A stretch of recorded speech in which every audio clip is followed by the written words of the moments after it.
Hello everyone, welcome to the stream. Happy Monday to you all. We're getting attacked by a bobcat. It's a good way to start. John, Patrick, Towan, Justin, welcome guys. Thank you all very much for being here today. Let's see, what are we doing? We are heading to the north. We have a quest up here. We're probably going to do stuff at the Ogre Mound, if I had to guess.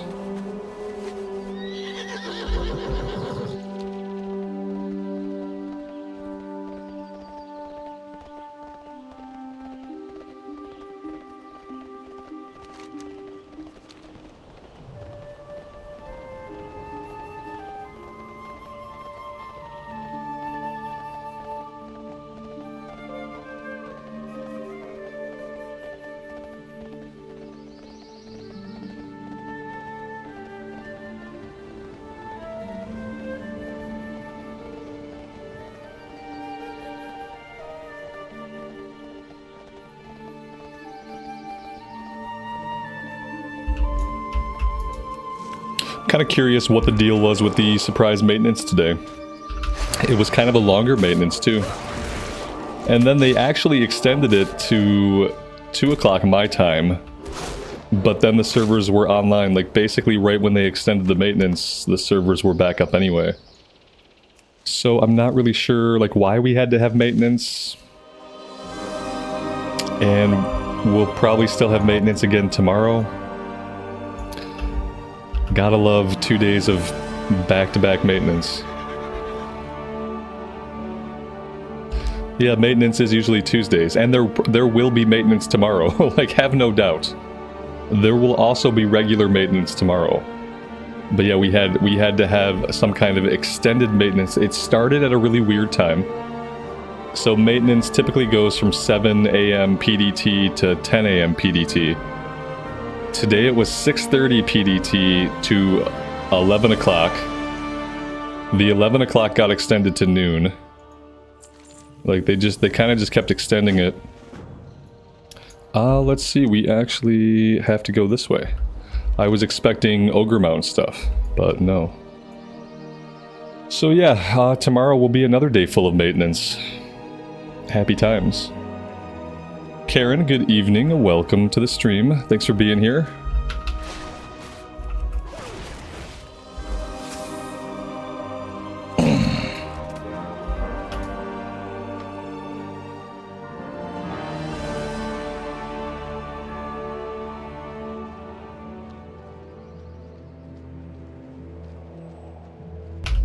Oh, there have been lag spikes. Yeah, I haven't noticed any lag spikes, but I've been mainly leveling, so maybe it's like affecting high-level gameplay. I don't know. I haven't noticed anything. Means more ESO. Yeah, I almost played ESO today, but I don't think I'm gonna get away with 2 days of ESO a week. Like, nobody really wants to watch ESO. As much as I want to play ESO, there's not really a big audience for it. So like, I think once a week is probably all I'm gonna get away with. For the time being.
Wayne, good afternoon, buddy.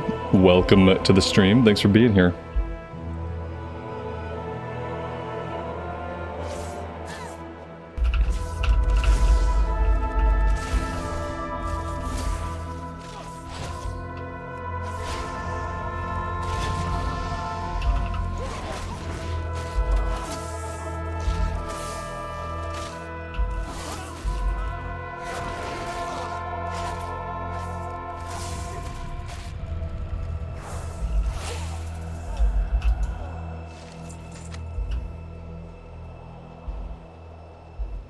ESO needs a combat overhaul.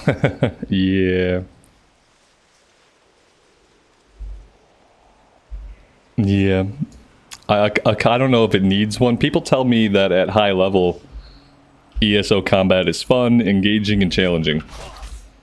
So I don't know if it needs like an entire overhaul, or if they just need to make it a little bit more difficult while leveling up. I don't know. I don't know what it is.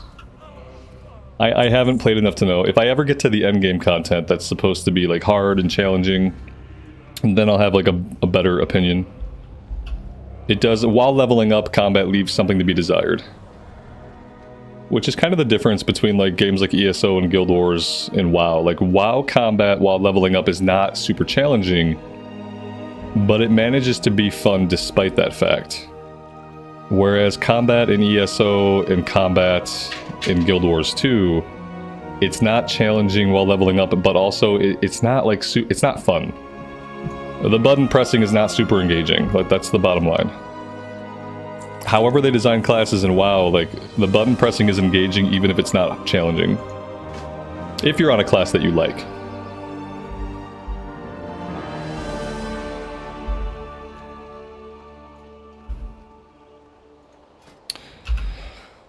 Let's see. Hunter talents. I was looking at a build that I should probably like actually pull up and look at. Survival of the fittest reduces damage taken by an additional 20%. Seems good.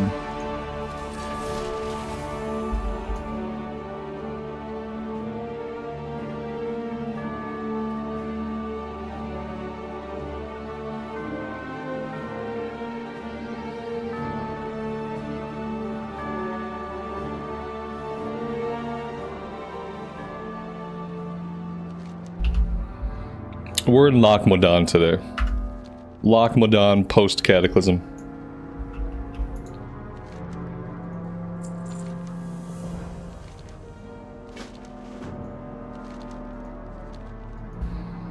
Look at all these mining nodes. We're gonna have to run around and do some gathering for a minute here until I clear all these out. Do I like PvP? Historically, I'm not a PvPer. I'm looking forward to the solo queue rated battlegrounds in War Within. Once we have solo queue rated battlegrounds, then I'll try some PvP. But yeah, I kind of hate arena. And without solo queue rated, there's really no reason, there's no impetus for me to do battlegrounds. Unless I can queue solo, and unless there's like seasonal raiding involved.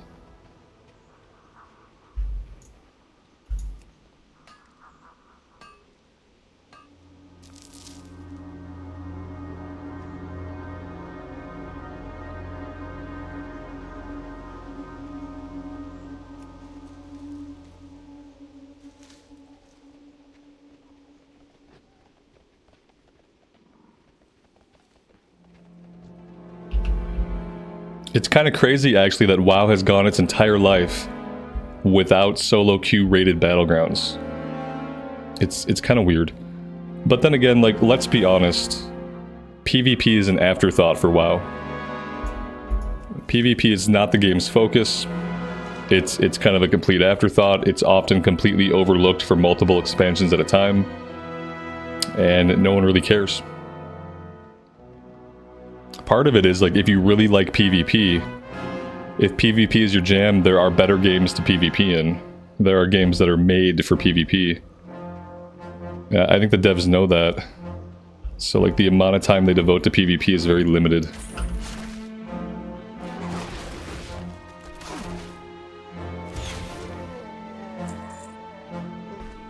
Like any shooter, yeah, any hero shooter, any MOBA. Yeah, like there's plenty of games that are designed completely to be PvP games. They're not all just flat out shooters. But WoW is not a game that's like flat out designed for PvP. And it's just another facet of the game that has to be balanced, which is a huge pain in the butt.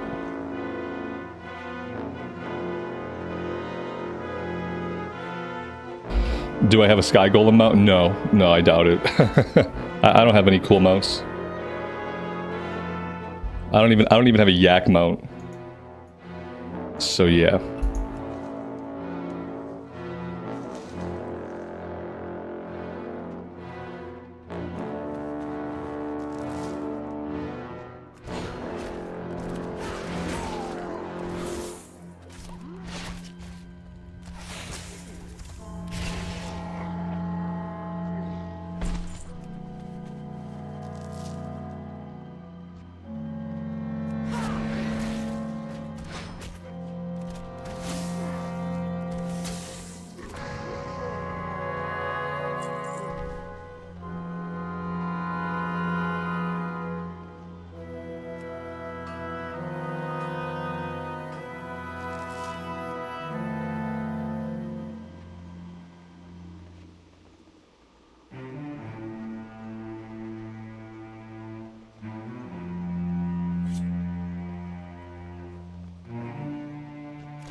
Yeah, that's why we're doing mining and herbalism.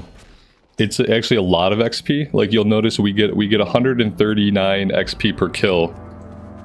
And we get about triple that for mining or herbalism. I'm in a random guild so I can get a shorter Hearthstone cooldown. I need to turn off guild alerts. Assuming this is in audio somewhere. Or not. Why would it be anywhere that made sense? Guild member alert. There we go. Perfect. Yeah, it really shakes up the feel of retail leveling when you're also running around grabbing herbs, chasing nodes. I have really enjoyed it.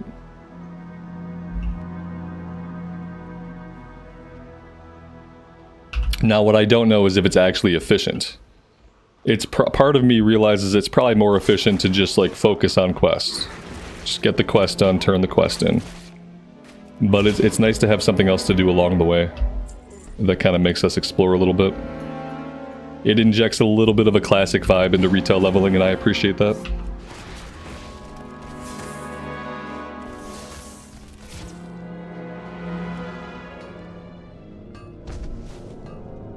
See, we got almost 500 XP for that node. It's kind of crazy.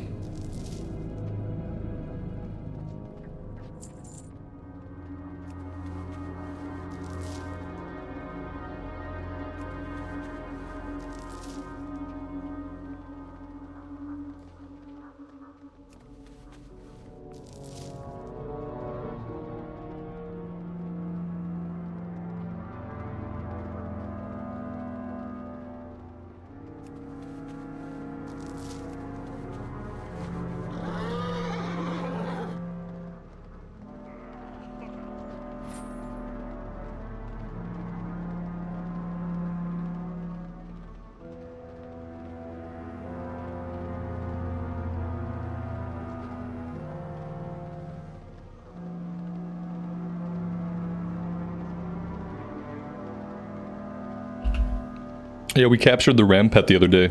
It was my first pet battle. Yeah, he was looking lonely on top of a mountain.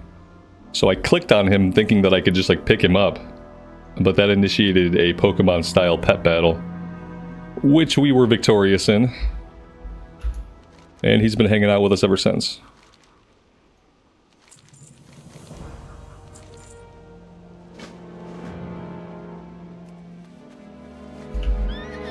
Marcin, good afternoon, buddy. Welcome to the stream. Thanks for being here.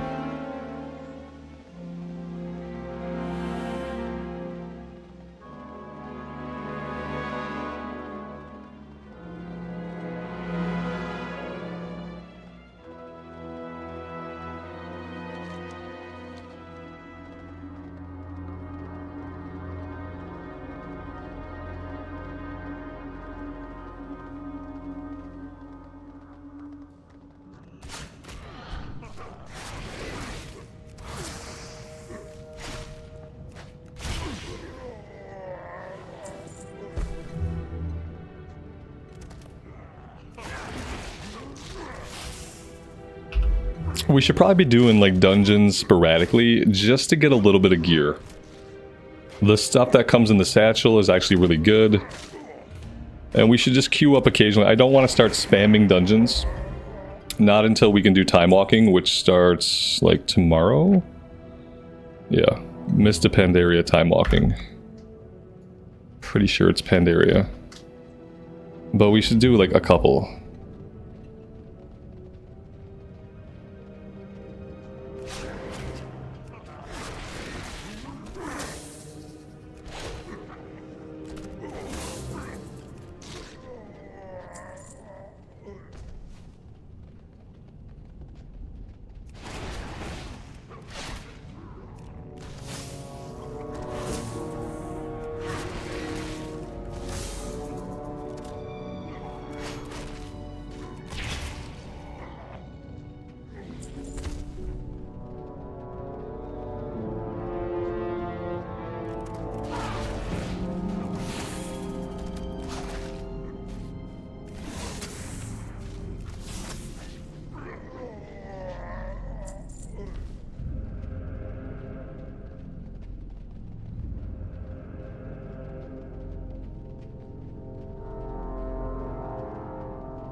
Dire Maul. Dire Maul East. It looks like we are coming into the middle of a run, perhaps?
My pet is levitating.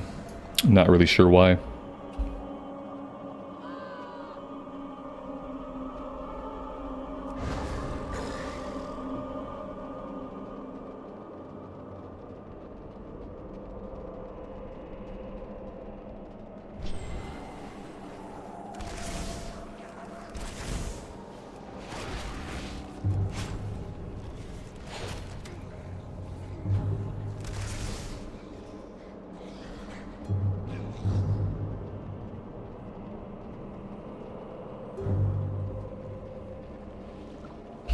This place is nice when somebody knows where to go.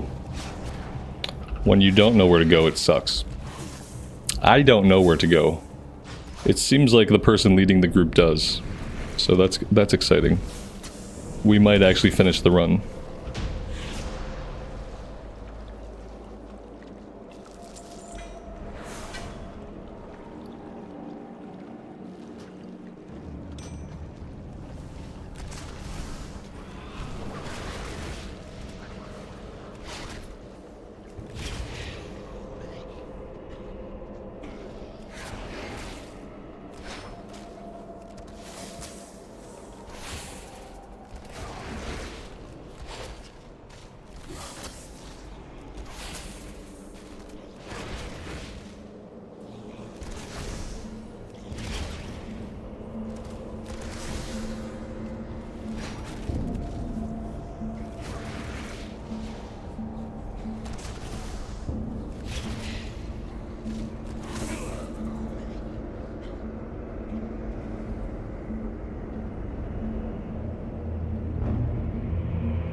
Followed the wrong person.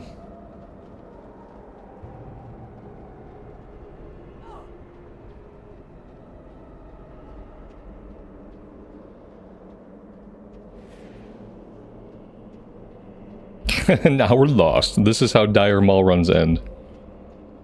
Couple of people get lost, and that's all she wrote.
I have to say, multi-shot feels basically worthless.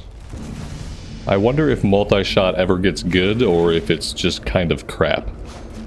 Because it just seems like absolute crap, at least at this level.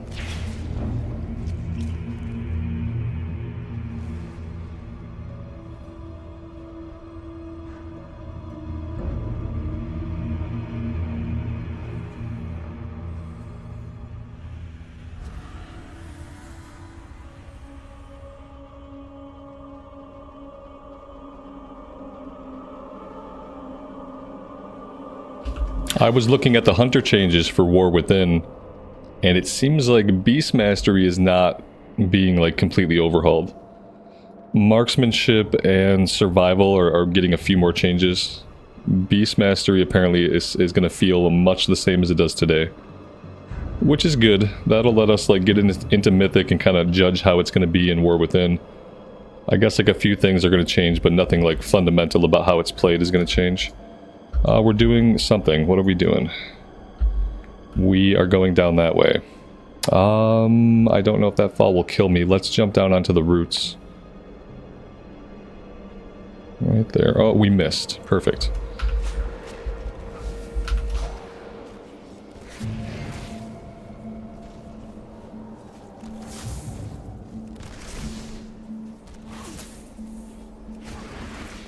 It gets good when you have the talent Beast Cleave. Okay, I will keep my eyes open for that.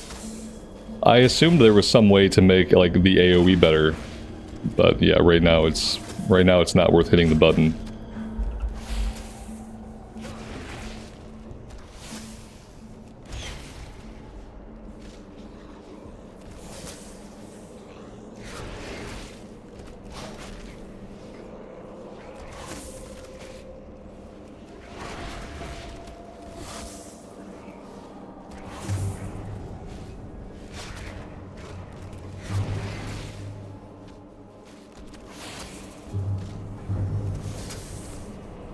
I'd also love to have some kind of cooldown that regenerates my energy.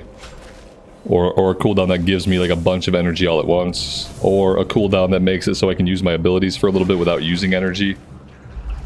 That'd be a nice cooldown to have.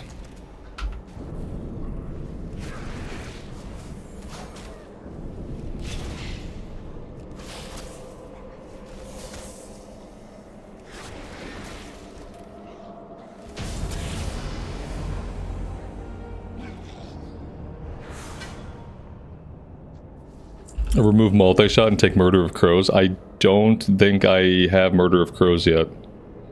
Unless it's like a thing where I learned the ability and it didn't tell me. Which happens in retail all the time. Yeah, I don't think I have access to that yet.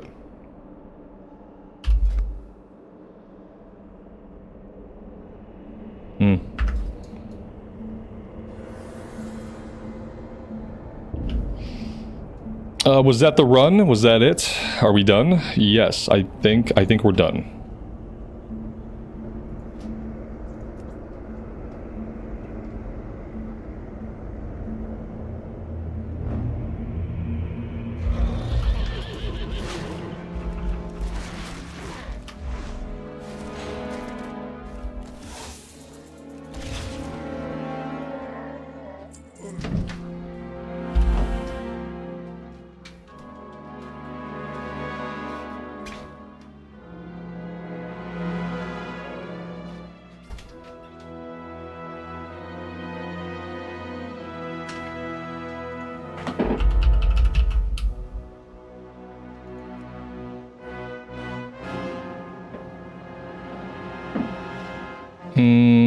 Yeah, I have some work to do to get down into that. And I'm following a spec build. And I don't know if that's gonna work for me.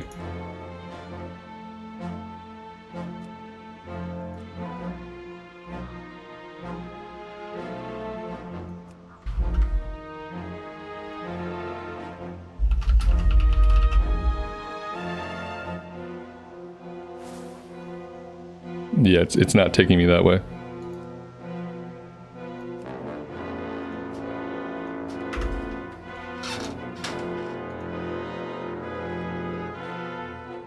Either way, I'm not really worried about it right now. I'll worry about it more at endgame.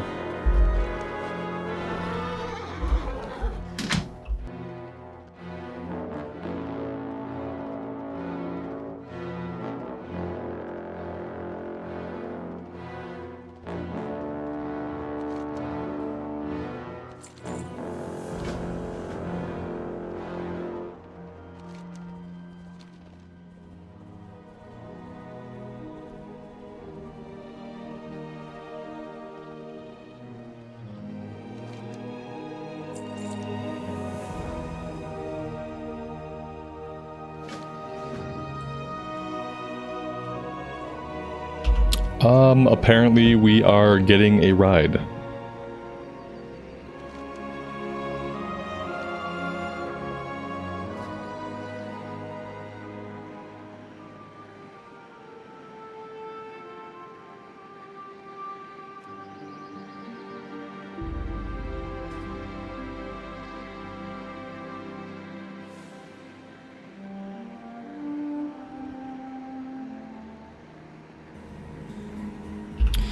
Look at that view distance. Very nice.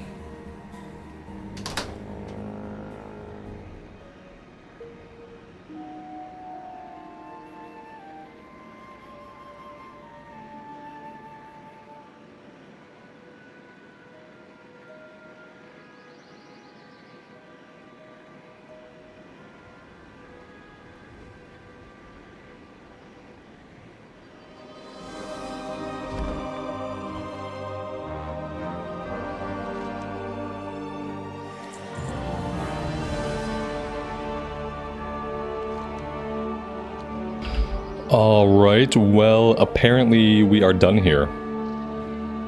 And I think from here I'll just go right into the wetlands. I'm actually kind of surprised that we don't have a quest leading us that way.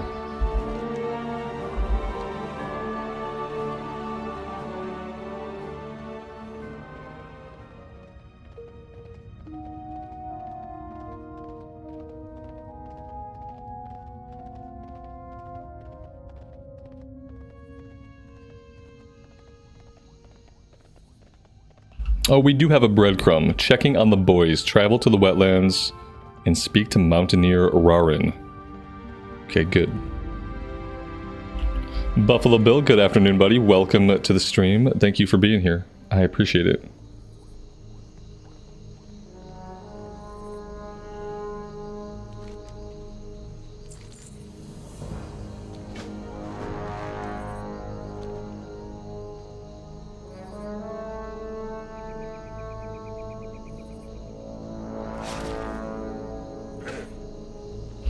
I don't have a pet.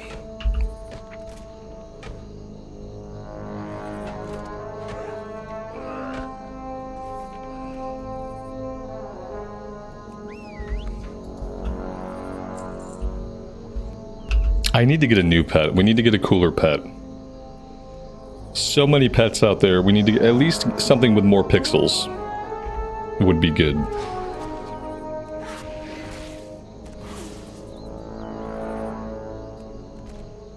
This guy is evade bugged because the game doesn't know how to handle the fact that he's standing on top of this.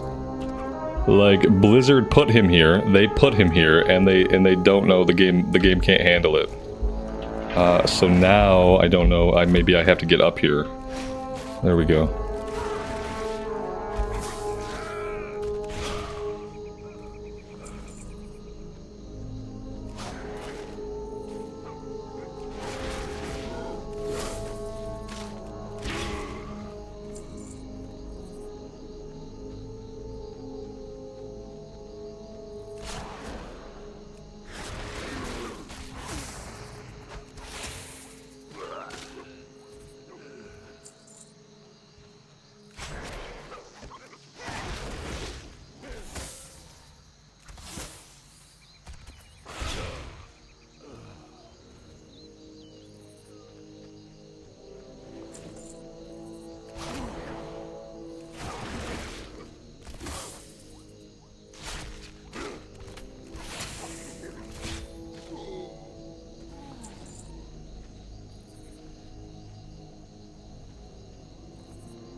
We're being attacked. Oh, hello.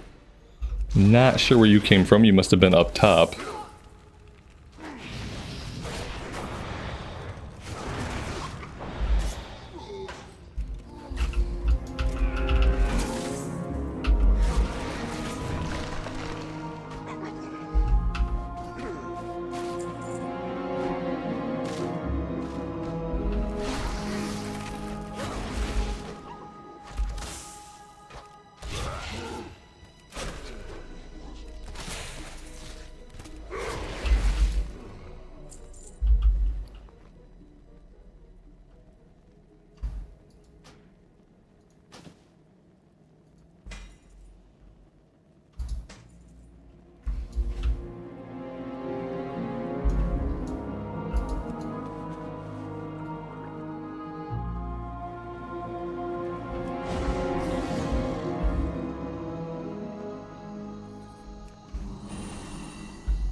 Am I enjoying the Hunter on retail? Yes, I am. I have been having a good time. It's been much more fun than the Hunter in Cataclysm Classic. I can say that.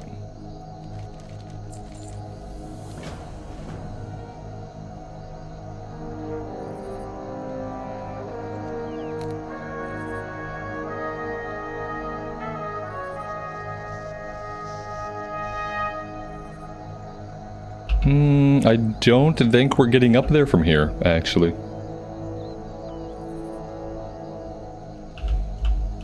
We have an unspent talent. I wish there was an easier way to, like, just keep re-uploading this. I wish I could come here, and I wish I could just, like, re-upload. But I'm, like, uploading every time, which I should just take a screenshot of the thing and do it myself. That would be better. This is not maintainable. They should look at this. Like, if I upload a whole build, it should do the starter build thing where, like, after I upload the build, it should highlight what I should pick next to follow the build. The same way the starter build does. It highlights what it wants you to pick next. If I upload a pre-built build, it should know all of the talent choices, and it should just guide me to those. That would be incredibly useful, and a good way for the upload builds to actually work.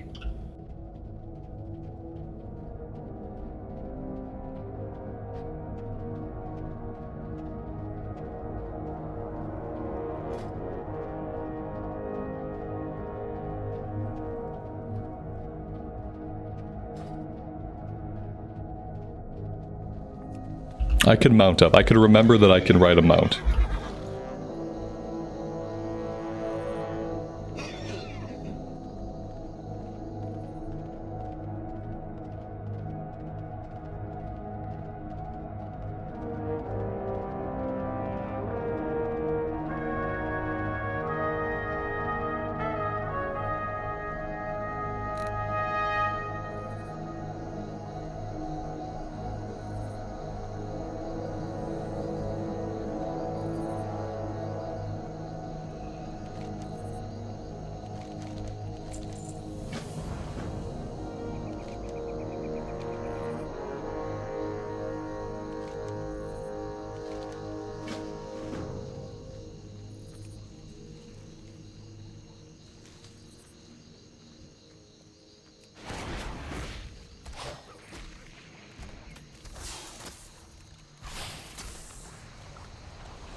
I love how the in-game quest tracking only circles a small area. God forbid a player get this far from the quest givers. But there are objectives like all the way out here. It wants you to stay really close.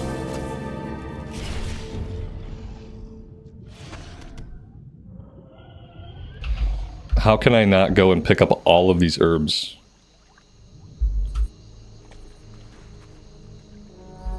Leah, good afternoon. Welcome to the stream. Thanks for being here.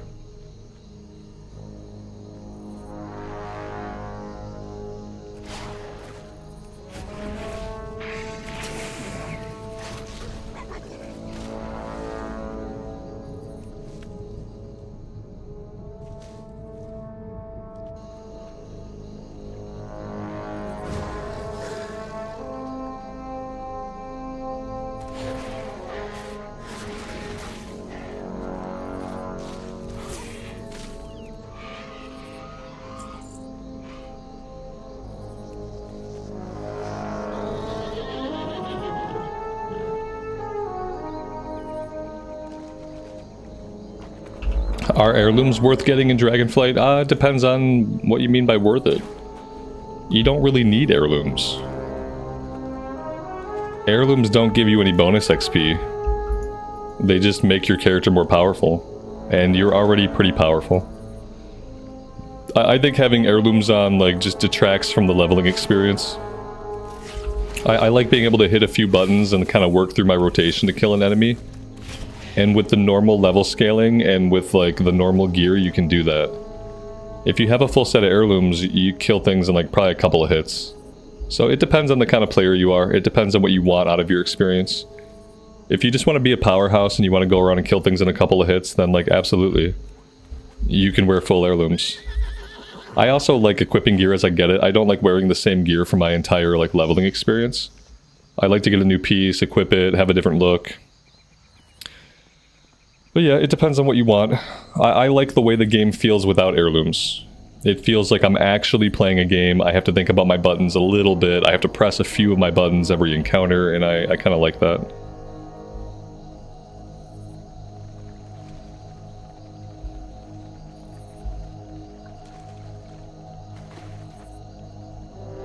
Leah, I appreciate that. I appreciate everybody who leaves a like on the video, because leaving a like on the video is the easiest way to help the channel grow. It's the easiest way to tell the algorithm to show the content to more people, so I really appreciate those of you who take the moment to hit that button.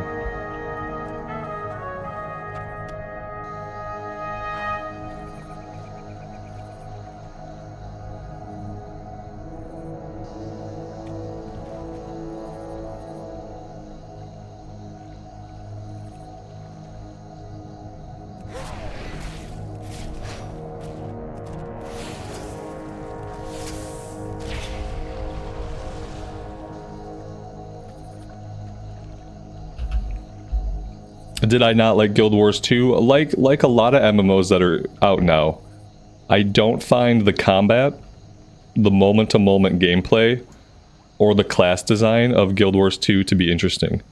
I really loved how they structured their questing. I really love the way they have the questing structured in Guild Wars 2, how you just like explore the map, you have all the different objectives for like zone completion. I think that's really cool. You find the scouts, and the scouts kind of tell you like what's going on in the area. And then there's a main story as well. I really like how they handle their questing. The combat doesn't feel fun and engaging at low levels, and I have trouble getting into games where there's no class fantasy. Where they say, oh, you're a warrior. You go ahead and equip whatever weapon you want, buddy. I don't have fun with that, really. I don't want to equip whatever weapon I want. What I want is to pick a class, and I want to have the game designers decide what weapons and abilities that class gets access to. I don't want to be the one to decide. I want a solid class fantasy that I can grow to get into. And both ESO and Guild Wars 2 fall into the bucket of just like, here's a class, now do whatever you want with it. And do whatever you want with it really means go on the internet and look up the best build for this class. Because anything else you do is going to be the wrong answer eventually. So yeah, Guild Wars 2, great concept for how to quest. great world, but not engaging combat, not engaging class fantasy is why I eventually stopped playing it.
Do I play other games besides MMOs? Rarely.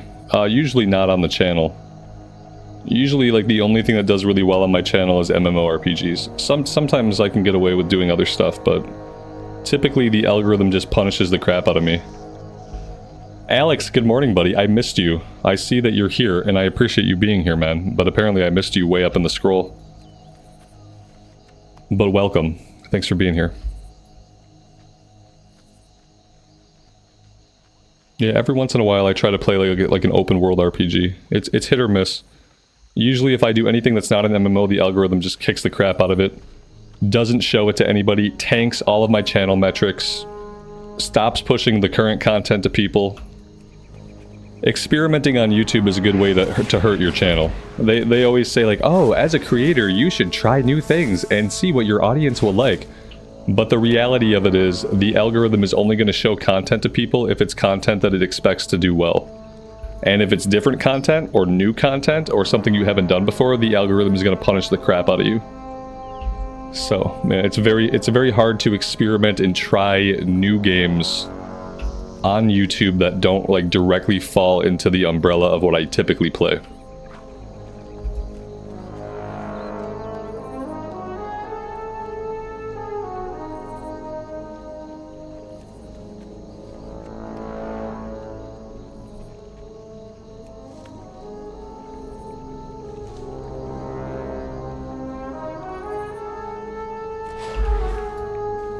Blood Moon, happy Monday.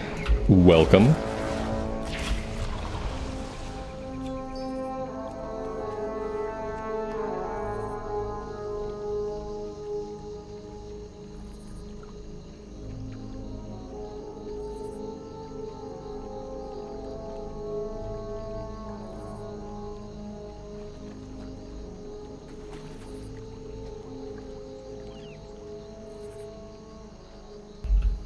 And the problem is with MMOs being like the game that you love, the type of game you love, there's not a lot of new ones. You know, they don't release lots of MMOs, and sometimes the MMOs that they do release are just kind of garbage.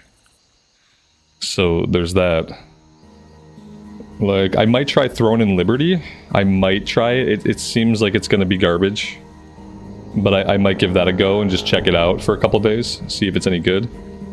Besides that, there really isn't anything upcoming for MMORPGs. We're going to get the relaunch of New World. They're relaunching New World as New World Aeternum. So the current New World servers are going bye-bye. And they're just going to relaunch the game, so I'll probably check that out and see how that goes. New World did really well on the channel when it first came out.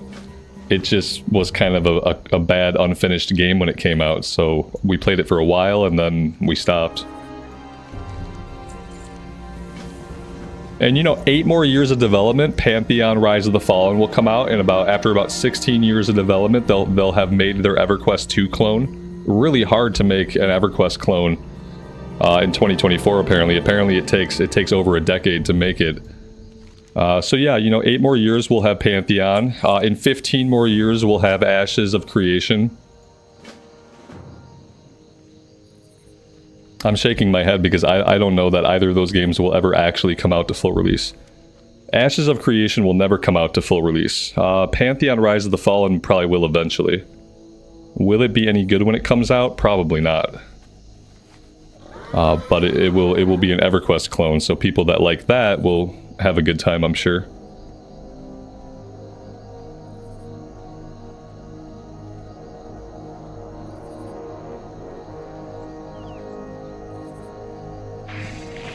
These things, that's very rude. What a very rude ability.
You know what?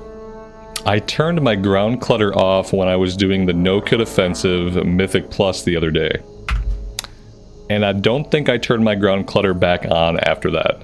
There were ground effects in no-code offensive that the ground clutter completely hid them. Yeah, I still have it off. That explains a couple of things. There we go. That's a little better.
The only reason I noticed the ground clutter was off, because like not only was ground clutter off, it was phasing the ground clutter in. Like the little ground clutter that there was, I could see it phasing in as I ran. That was the part that bothered me. If I hadn't been able to see the ground clutter literally phasing in like 10 feet ahead of me, I probably would never have noticed. Because I don't really like, I don't think ground clutter in this game does a lot to make it look better. I think oftentimes like too much ground clutter in this game can make it look worse. So I probably wouldn't have noticed. What I noticed first was like how short the distance was where it was phasing into the world. That was what bothered me.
I'm glad these spiders go into stealth when they die.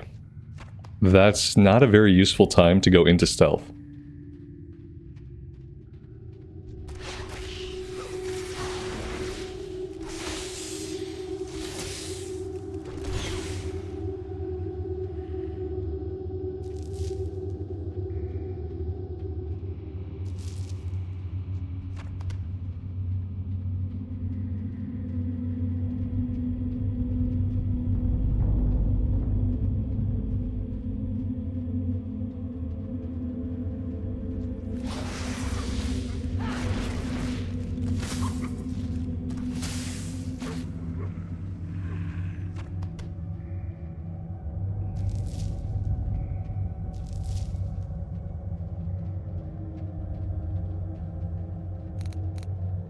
Somehow I'm supposed to get down here. Somehow. I haven't really figured out how we're going to do that yet. Maybe I can jump down here? Oh, there we go. That was easy enough.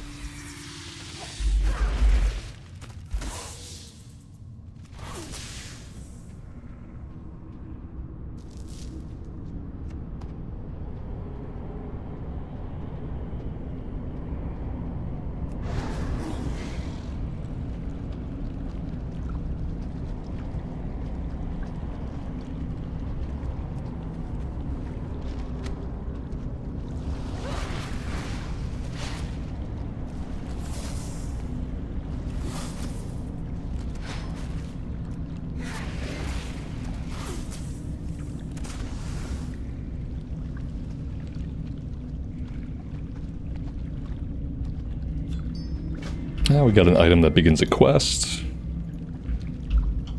Martin, good afternoon, man. Welcome to the stream. Thanks for being here.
Am I familiar with that specific boss and quest? No, not really.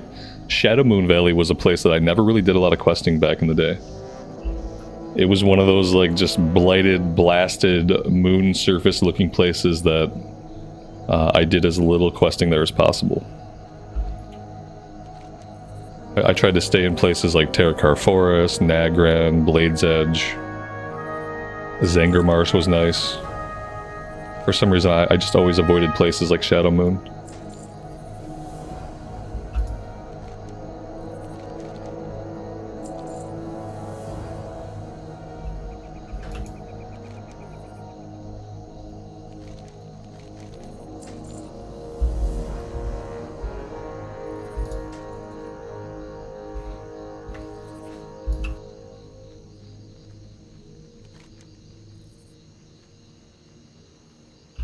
Well, we didn't get a breadcrumb. Oh, wait. We have a quest. There we go. Yep, deliver the reports. Alright, we are going to be heading to Menethil. We could stop along the way at these places, but I feel like we're going to get sent there eventually anyway. So maybe we just try to get to Menethil Harbor. What do we got? Razorfen Downs. Oh, that's cool.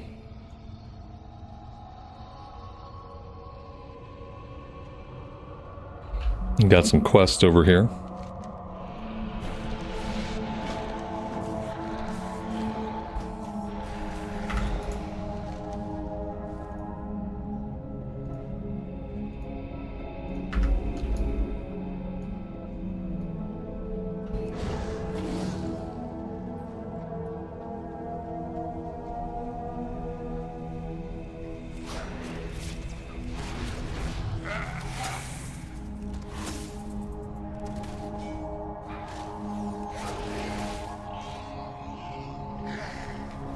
Alright, I need to go into edit mode and do a few things. I also don't understand why this window keeps appearing, even though I keep telling it to close.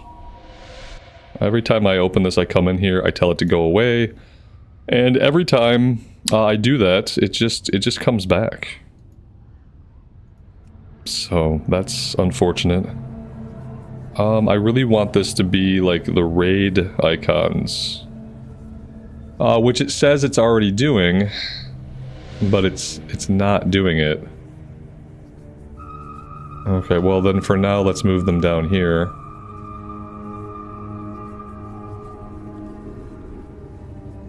Okay. That's better, I guess.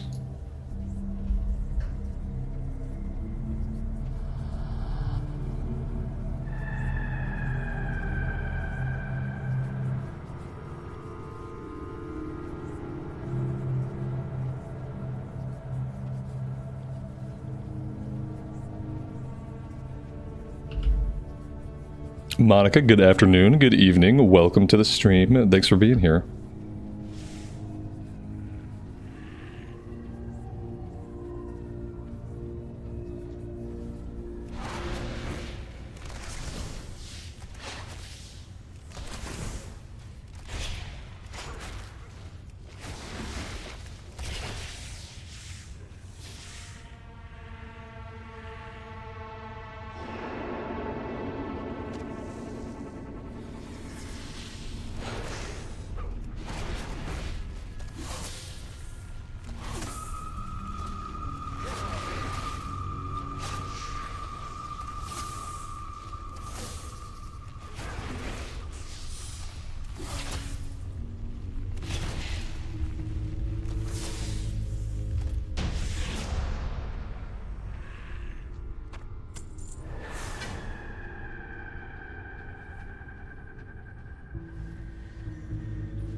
I'm glad it's playing the Forsaken in music here. Forsaken in music.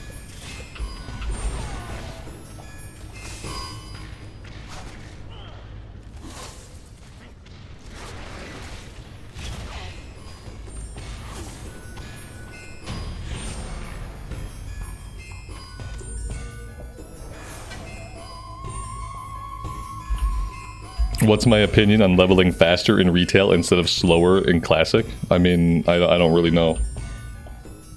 My opinion, I guess, is that they are two different games. That's it. I guess my opinion begins and ends at the fact that classic and retail are two different games with completely different content, completely different game design, completely different class design. It's like, it's comparing apples and oranges. There's no reason to do it. I can say that the leveling journey in retail feels good for retail. You have enough time to learn your class, to learn your buttons, to learn your spec, but you also get to the endgame content pretty expediently, and you get to start doing, like, you know, working towards your endgame goals. So it's just a different game.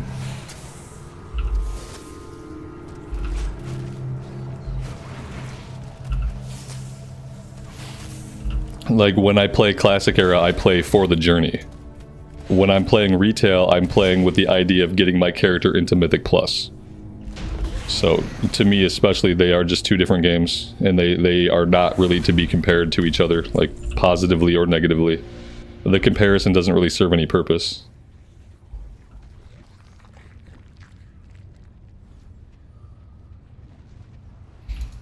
That's like saying, like, how do you feel about the citrus of this orange compared to the lack of citrus in this apple? Like, well, orange is a citrus fruit. Apple's a sweet fruit, so I can't really, there's no comparison.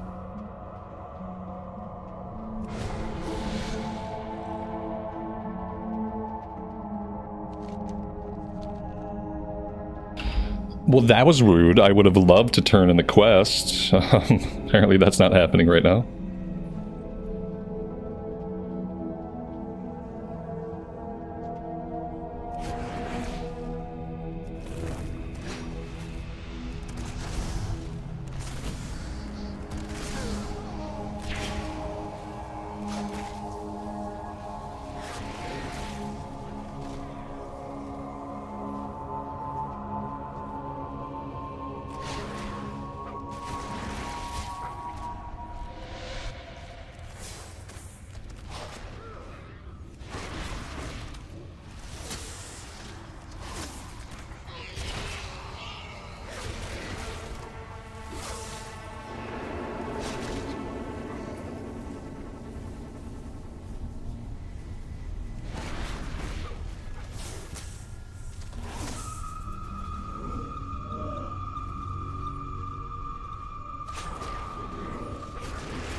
Very nice. And shoulders, which we didn't have before, so that's good. And that is the end of the run. We hit level 30, so we unlocked flying. These are classic era dungeons. Although this dungeon seems like maybe it's been changed a little bit since classic, but it's under the category of classic dungeons. Let's see, talent points. You and your pet blend in to the surroundings. I don't really think I need that. Let's go into second point of Born to be Wild.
I could stop at these little camps, but I feel like the questing is going to lead us out to these anyway. So I'm just going to follow the quest track and head to Menethil Harbor. And I may or may not stop to pick up every single herb and ore along the way.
We need some kind of mead here. I'm not sure if this is what we need or not. No, we need this.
Yeah, when I did Mist of Pandaria time walking, not time running, but time walking, on my Night Elf Druid, there were a couple of named guys, like a couple of rare spawns that I encountered that just wiped the floor with me. they killed me really, really quickly.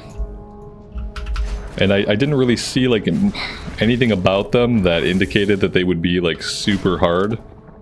But yeah, there were some mop rares that just completely crushed me. So it does happen sometimes. I guess that it's probably intentional that they're overtuned.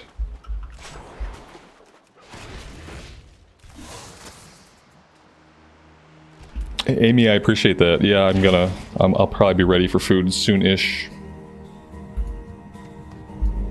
Probably soonish. Within the half hour.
Discord's basically open to everybody.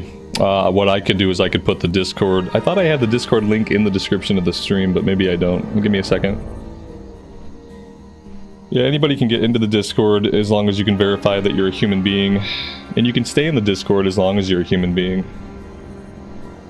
But apparently I don't have the Discord link in this particular stream. Let me grab a link real quick. It's really professional around here. I always make sure that all the T's are crossed, all the I's are dotted.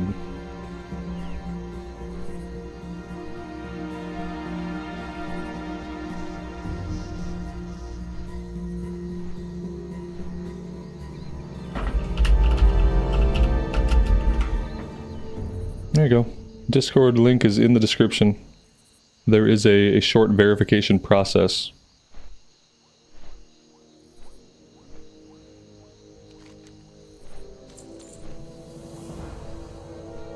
I should probably grab this buff.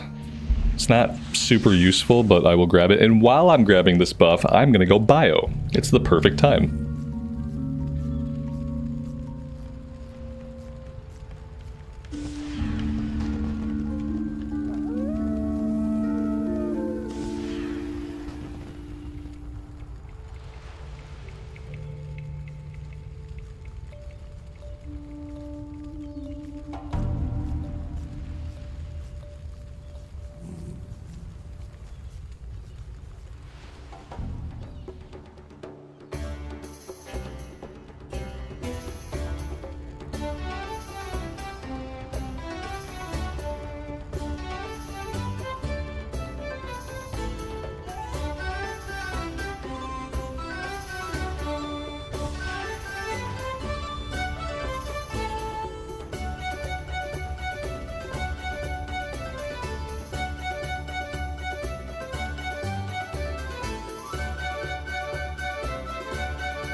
Did that not play music?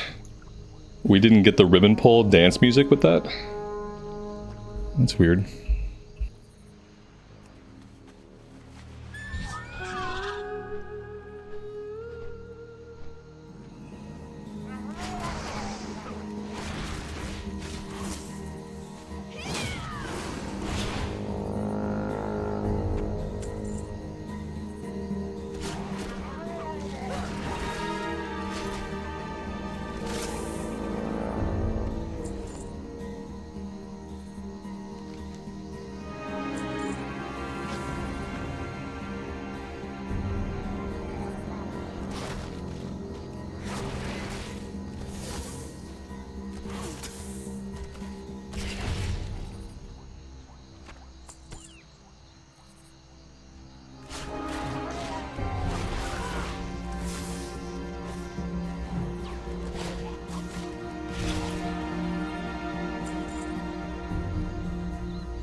Does the old world stuff scale to 70 or does it stop at 60? I'm pretty sure it stops at 60 or 61. Yeah, I'm pretty sure at 61 I think it stops scaling. According to the maps.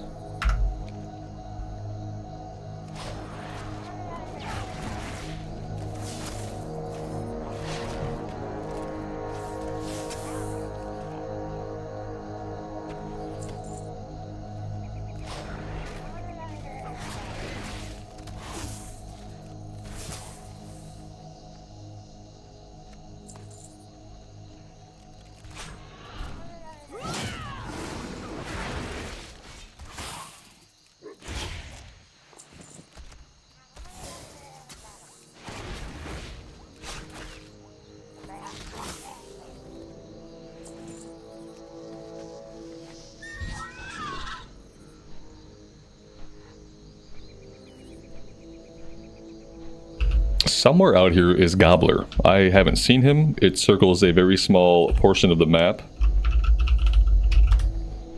And I can't slash target him. So I'm not really sure where he is. Usually we just end up seeing him patrolling around. But today he is nowhere to be found. Unfortunately, we can't complete the quest without him. So that's a bummer.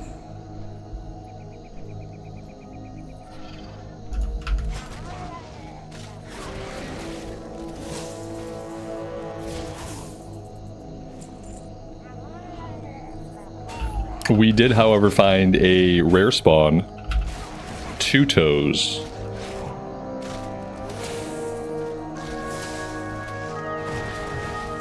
Oh, there's Gobbler.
Not only does it work underwater, but we are an expert marksman while swimming. It's really impressive that we can fire the gun while swimming.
My pet got really confused. There he goes. He managed to phase through the floor.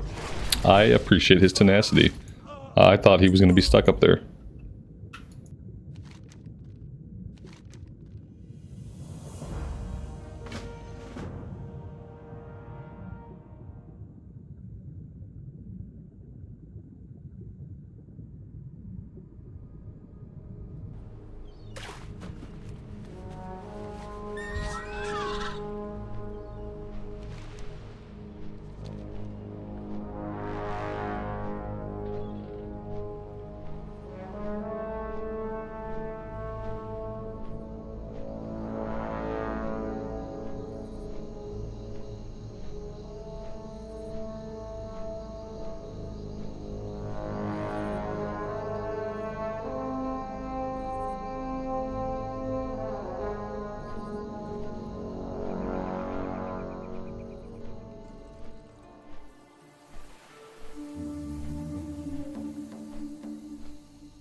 How am I? I'm doing great.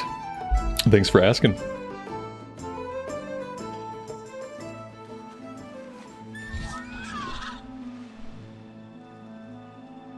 Alright, let's see. Oh, we do have another quest here that must have just popped up. Maybe this one will send us out to one of the other camps.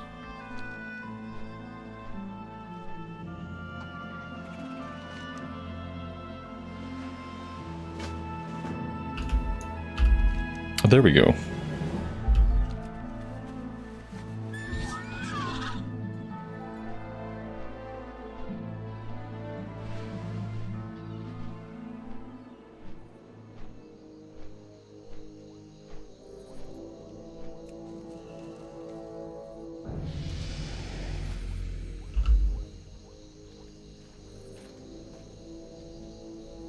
We probably want scatter shots.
Ooh, Maradon.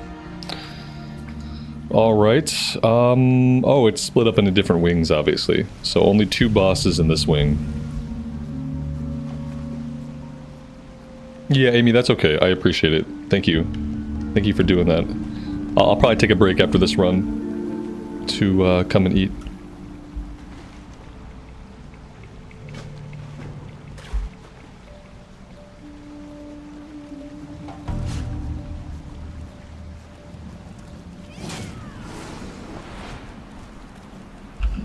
I don't have a pet because after 20 years they can't make the pet jump off the cliff and appear beside me, so my pet is lost. My pet is lost somewhere, I don't know where. Let's dismiss him and pull him back out, I guess.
It's kind of funny that the top DPS in this run is the healer. I like that.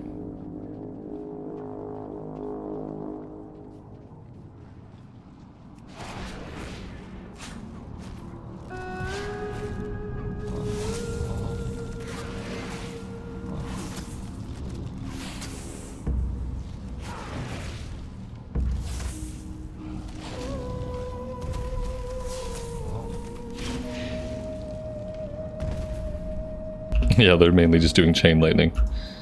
Right, right. That's cool. That's cool. That's not a problem at all. It's not a problem that the healer can easily out DPS every other person in the group. No, there's not a problem. It's totally fine. It's totally fine.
Oh, that's nice. That's a weapon upgrade. We needed a weapon upgrade pretty badly.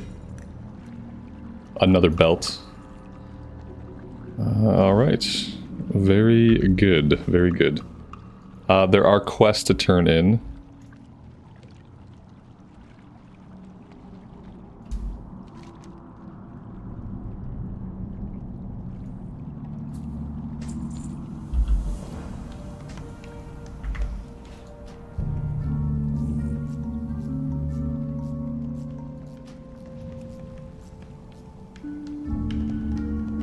It seems like even the lightning bolt scaling is also, they were just like single target lightning bolt, like did more damage than anybody else. Alright, here's what I'm gonna do. I'm gonna take a break to go eat some lunch. I'll take like 15 minutes or so. It's 2:57 server time. Let's go ahead and say that I'll be back by 3:15.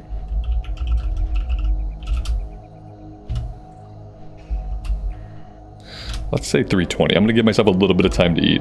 I would like to play more, but I do need to eat. There we go. I will pin that. And I will see you guys on the flip side.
Alright, we are back.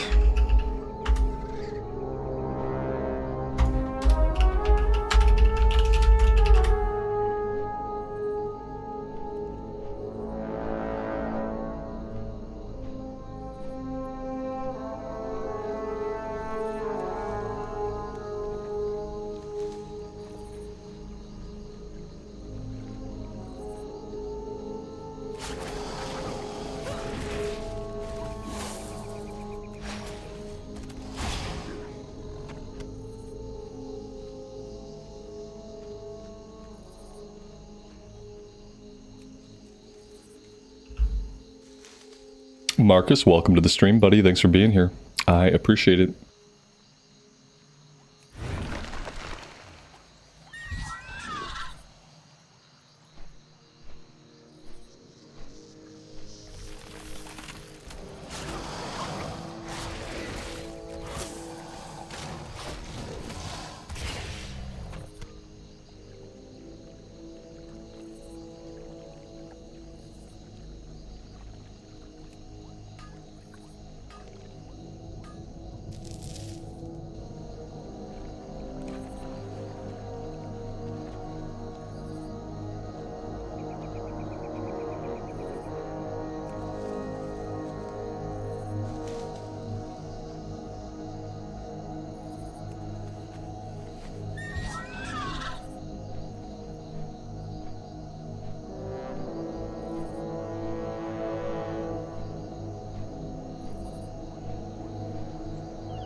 Alright, talent point. Let's grab Dire Beast. You know, it's another cooldown. Oh my god. We're gonna have a lot of, like, really short cooldowns, aren't we?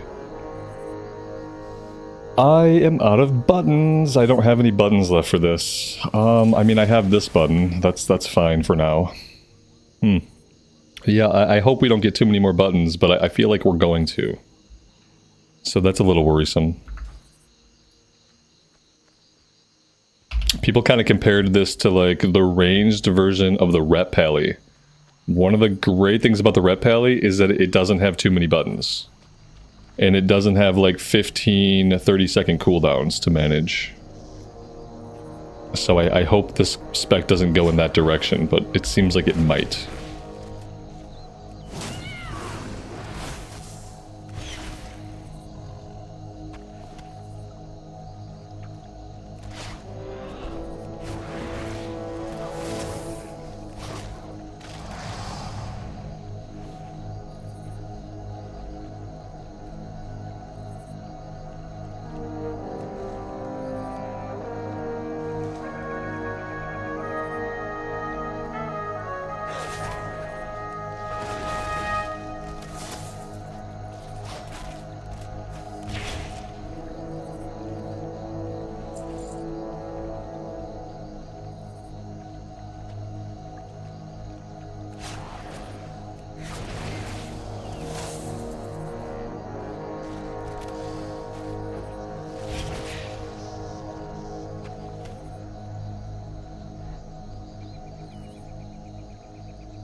What level can you start running a time walking campaign?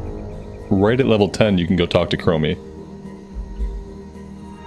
If you mean time walking dungeons, that event starts tomorrow and you have to be a certain item level. So I don't think it's necessarily, it's not like strictly a character level issue. Time walking 5-mans is an item level issue. Usually you can get into it in like the level 30s and 40s. But to do that, to get that item level, you have to run like some actual dungeons to get better gear. I don't remember what the requirement was. It was like maybe like a 150 or 160 gear score. It was somewhere in the 100s you have to get to.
I'm gonna try a druid tank.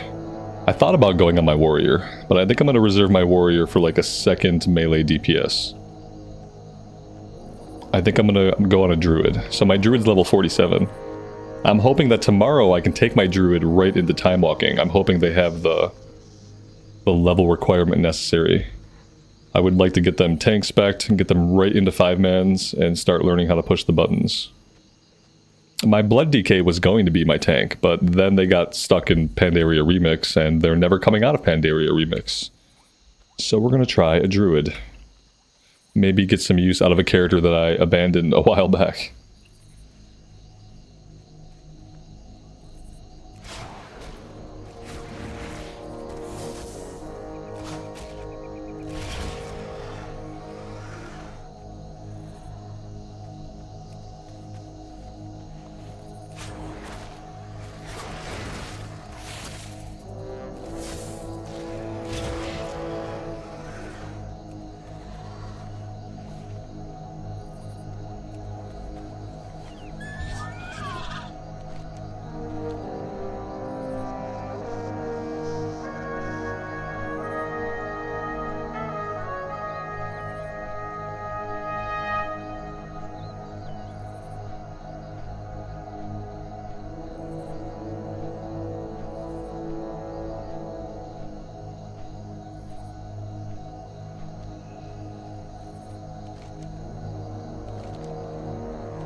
Good so far. Happy Monday to you. Welcome to the stream, buddy. Thanks for being here.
Mendy, good afternoon to you. Welcome to the stream. Thanks for being here.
The August Phoenix is a Mist of Pandaria thing. I don't know if it's a recolor of an older mount, but it's a Mist of Pandaria mount. Pretty sure I got this during the time running pandemonium.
What is going on?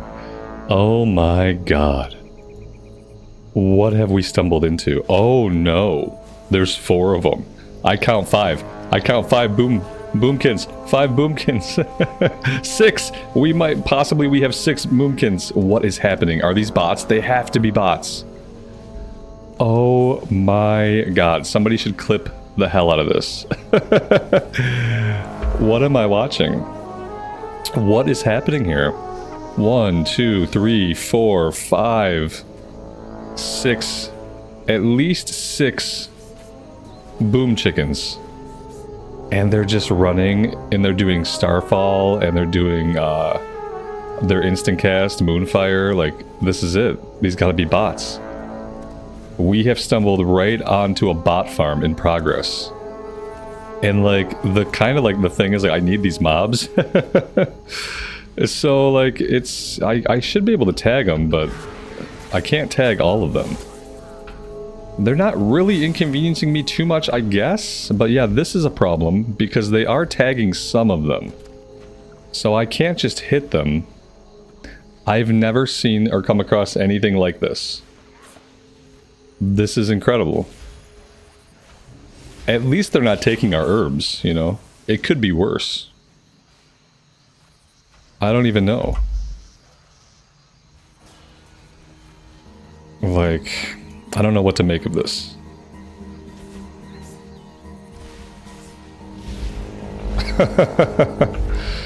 Okay.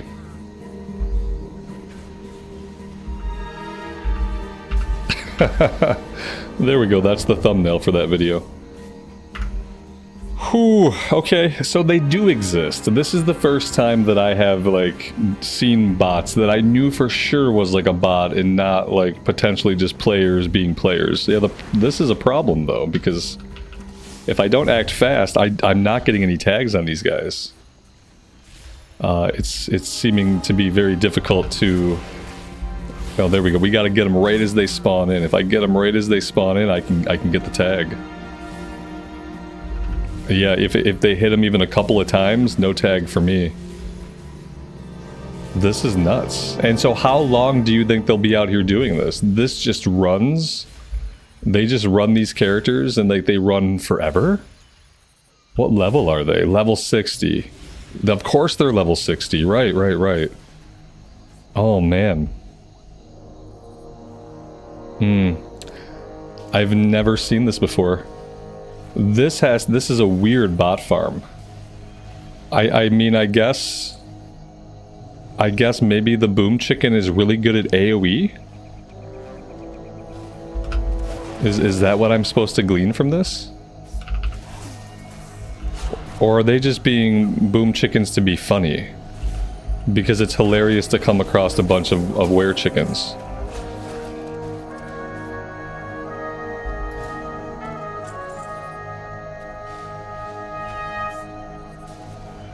It's a small indie company, they can't handle the bots. No, there are no bots. That's what I heard.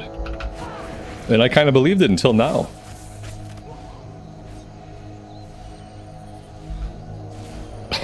Man. Oh, this is great. This is great.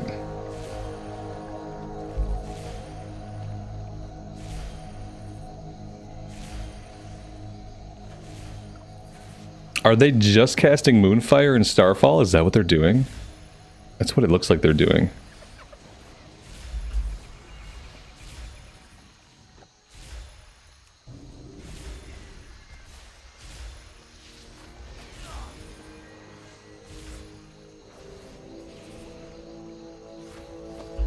Well, there we go, guys. That's today's entertainment. Welcome to the stream. I appreciate you guys being here. I think this is probably the perfect stopping point because, like, it doesn't get better than this. I don't think the stream gets any better than this, right? Yeah, this is it. If you enjoyed today's Were Chicken Farm, click the like button. Consider subscribing to the channel and ringing the bell. That would help me out a lot. Thanks to those that do.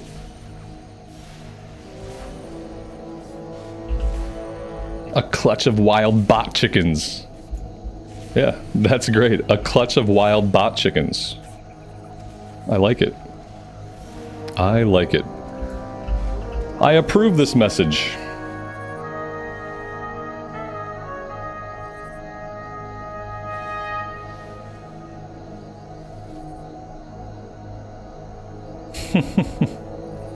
Okay.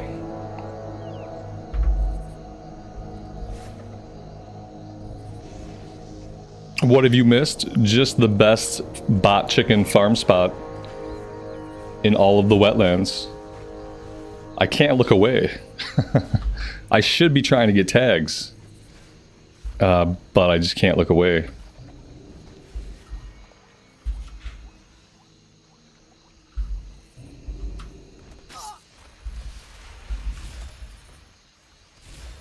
What's the title of that clip Title of that clip: biggest bot chicken clutch ever found. Botting is not a problem in World of Warcraft. Yeah, there we go. Botting is not a problem in World of Warcraft. Largest bot chicken clutch ever found. That's the name of the video that I'm going to post later this afternoon with that clip.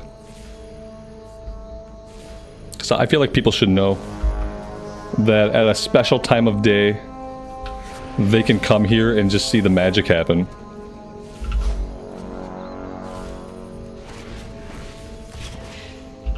You hope I'm reporting them? I'm not. I ain't no snitch.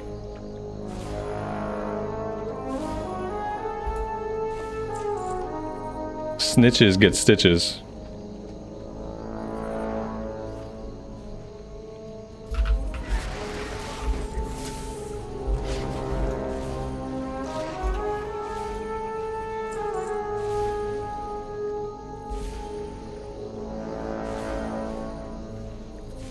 They're the final boss of the game? Yes, exactly.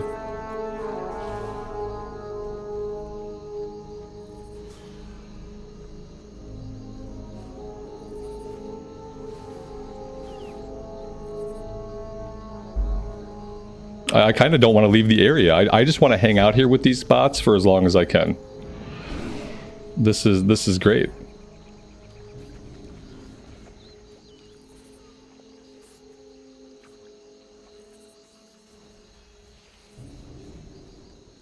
I think that we win. I think we win the game. How many of you guys have come across something like this in your travels?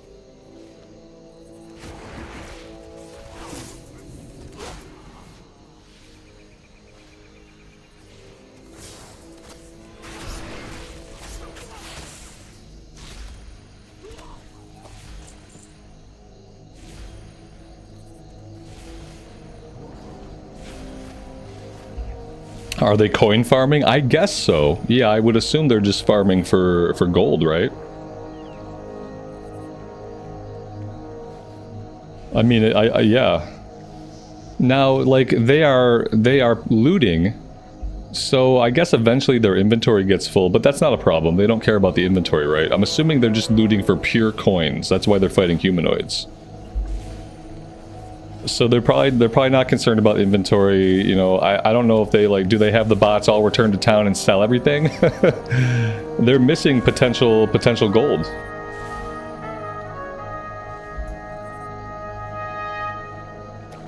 Look at this guy.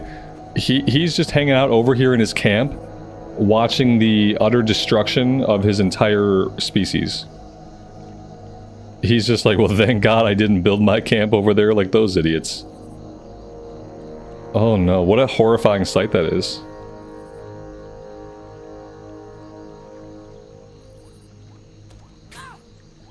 Bots are not a problem. There are no bots. They don't go anywhere or do anything. Yeah, they don't. I don't think they go anywhere or do anything. They are confined to a very limited area. They run back and forth. They cast Moonfire and Starfall, it looks like. Maybe they're just casting Starfall. I don't know. But they're not going anywhere. They're gonna be here for the rest of eternity. Yeah, I don't think they ever leave. We'll come back and check on them tomorrow.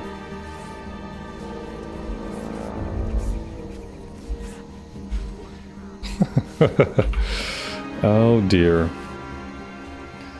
Oh dear.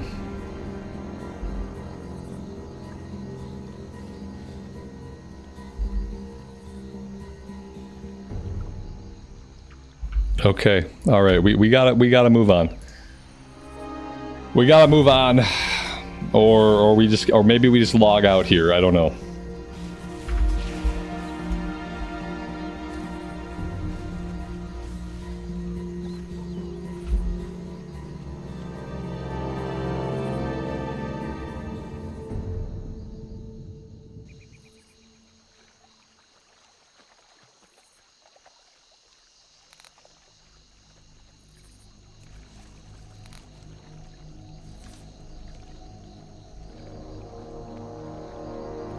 I'm definitely done there. It's hard to pry yourself away.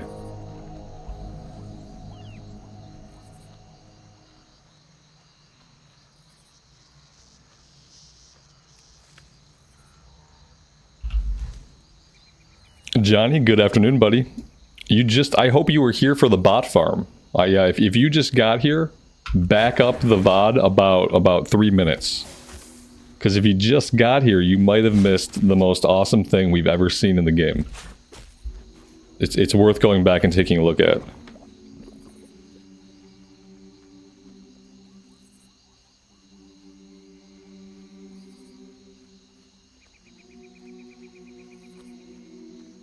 Yeah, it's worth looking at.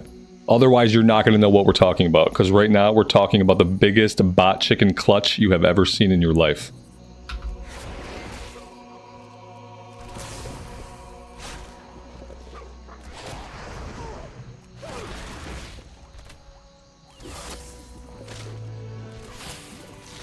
I'm going to come check on that area tomorrow. And we're going to see how many bot chickens are still thriving. Tirelessly working. Tirelessly grinding. For the glory of all the bots. All the bots today and for the glory of all the bots to come.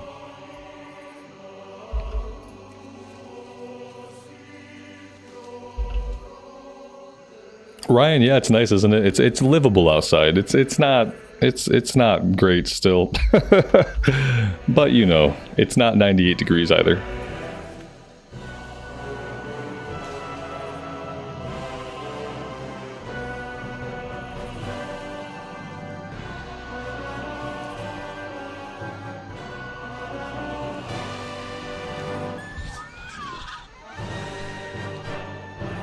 The music here is going so hard, and I don't know why.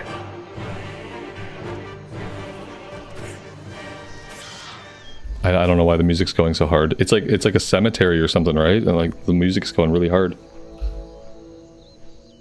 Ryan, I went outside to throw the ball to my dogs, and I was sweating immediately. And that was at like 11 o'clock this morning. Yeah, I bent over to pick up the ball, and by the time I was straightened out, I was already sweating. Yeah, I don't have any kind of heat tolerance. I have zero heat tolerance. I hate all forms of heat. As soon as it's not cool, like as soon as the air is not cool to my skin, I hate it. It feels like it's scorching me immediately. Like there's no like in between. There is no warm temperature. If I feel warm, that's bad. There is no warm temperature that's okay. If I feel warm, that is bad. I like to feel cool. I like to feel cold. I do not like to feel warm. And so like I'm just gonna be that person that's not satisfied until we're back in autumn. But you know, I'll take 85 over 95, I guess. You know, obviously it's better. It's not gonna make me happy.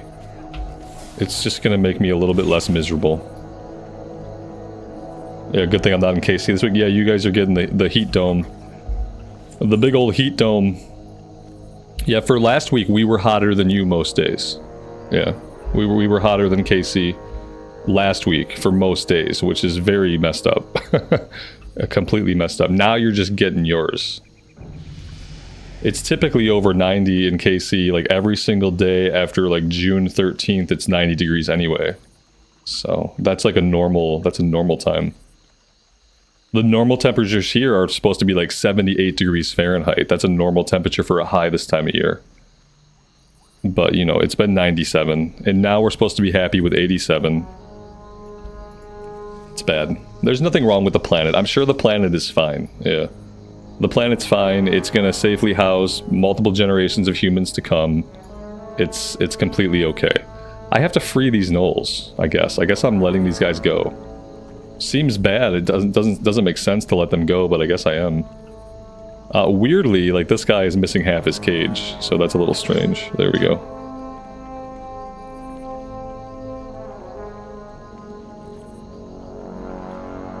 Oh yeah, I couldn't be in a place that didn't have air conditioning. Yeah, the basement's okay, but the basement's really only okay because the air runs. Yeah, I just wouldn't do it.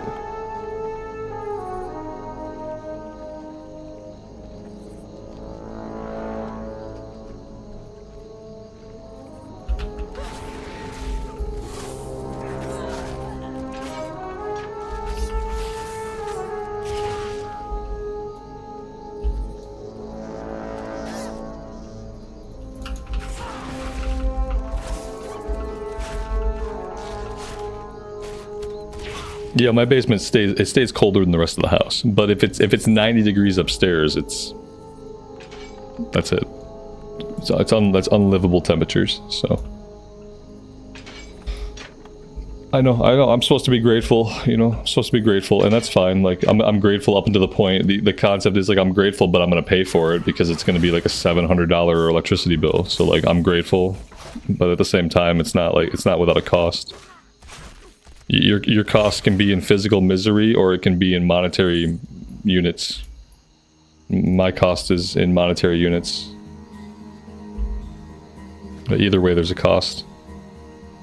What do I want here? Nothing really. I'm gonna have to look up the guide. Movement speed increased by 3%. Sounds good. Camouflage I don't really want. Sentinel Owl. Call forth a Sentinel Owl to target location, granting you unhindered vision. Your attacks ignore line of sight. What is this? What is this? Your attacks ignore line of sight in this area. Every 150 focus spent grants you 1 second of Sentinel Owl when cast, up to the maximum of 12 seconds. The Sentinel Owl can only be summoned when it will last at least 5 seconds. What is this? I have a big aversion to any ability that has multiple paragraphs to describe what it does. This seems really important, and I don't like it. It seems really important, and I don't like it. The most important part of it is every 150 focus spent grants you... Yeah, I don't get this.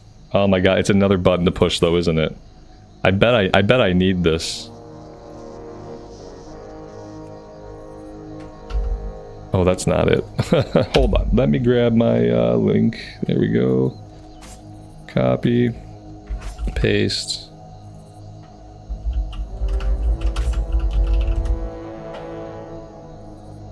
Okay. It didn't have me grab it yet.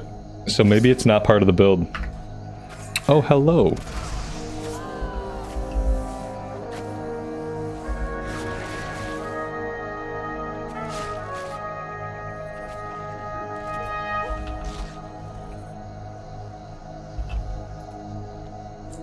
Yeah, Johnny, that's because you live in California, right? You just add add 1,000 to all of my bills, and that's just the cost in California. That makes perfect sense. Like, yeah, add 1,000 to all of my bills, every one of them, and then that's just the cost of living in California. It sucks, but yeah, it makes perfect sense that it would be 1,700.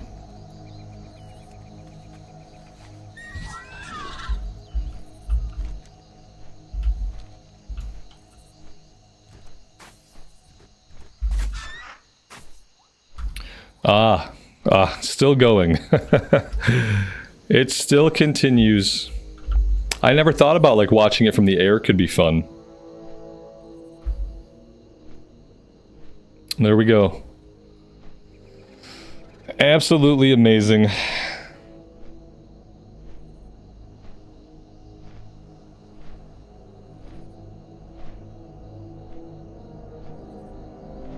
Don't choose the owl? Okay, yeah, I think I hate the owl ability. I'm not going to take it. Nothing to see here. Nothing to see here. Move along, move along, move along, everybody. This is great. It's really awesome. Right? Isn't it the best? Yeah, there are no bots in this game. There's not a botting problem, okay?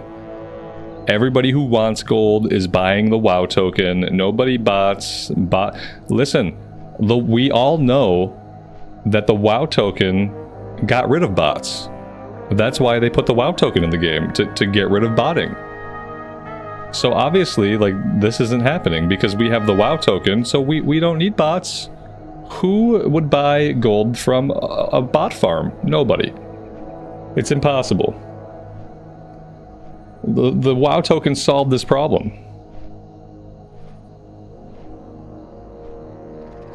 You think they'll pull out the Traveler's Tundra and sell? I haven't seen them do that, but maybe they have an enormous inventory. I haven't seen any of them vendor or pull out a mount or anything yet. We watched for a little while. This is the Storm Rage server, which is a US East server. I don't think the stream gets any better than this. Submit the clip to Blizzard. I ain't no snitch. Snitches get stitches, man. I did take a clip. I might even make a video because it's funny. But I'm not going to report them. No.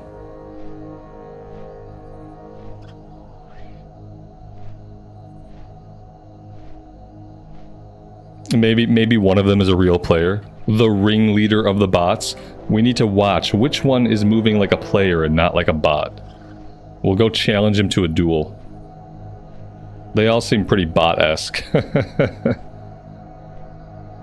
They're just looting everything for the coins, basically. They're fighting humanoids because humanoids drop coins.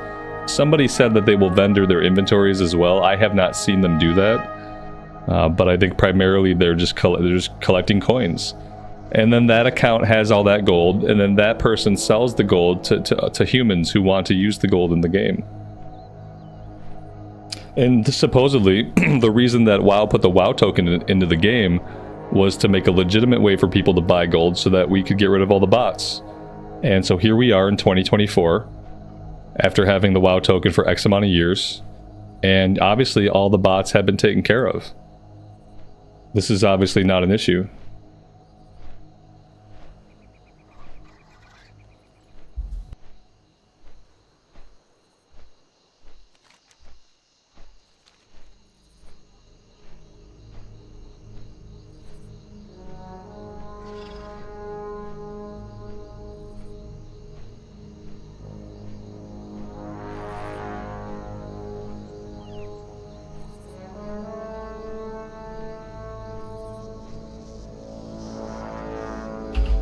The same bots were on the Maradon server the other night. That's awesome.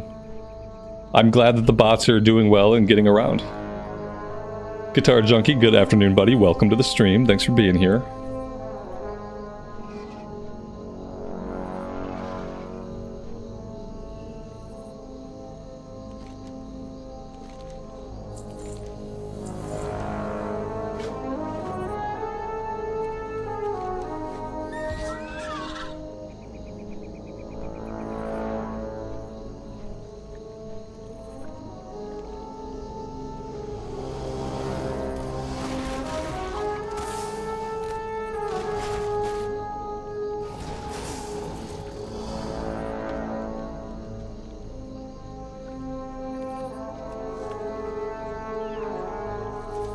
You know you're going blind when it's like almost impossible for you to see some of the herbs in World of Warcraft. That's when you know that you're going blind.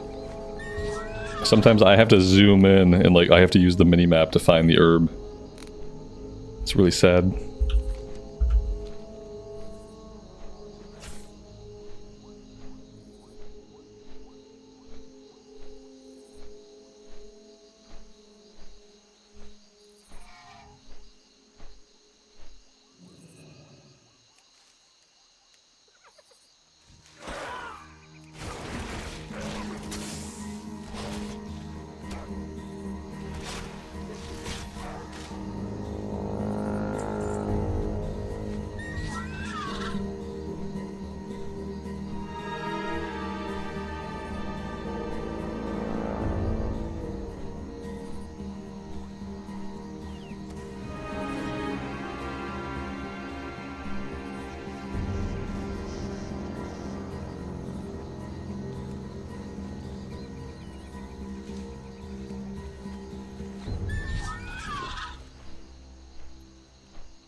Marson, that's a weird issue, man.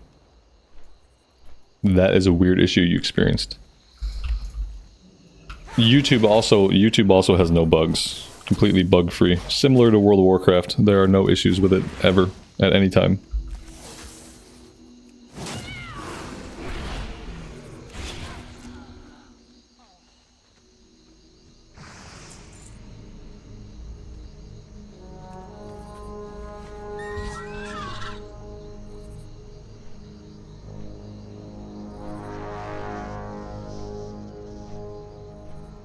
Oh, Ryan, I didn't see that. I don't watch a lot of local news. I try to watch very little news, but usually I'll watch like the nightly news, like the national news. But I don't tune into the local stuff. So unless something really awful happens that's local, like I don't hear about it. It has to be like nationwide news level of tragedy for me to hear about it. I have a very limited appetite for news intake. Basically, the news is like there are the news places. People, terrible things happening to both of them. Like, that's the entire news. In many places today, horrible shit happened. Back to you in the studio. Okay. Thanks.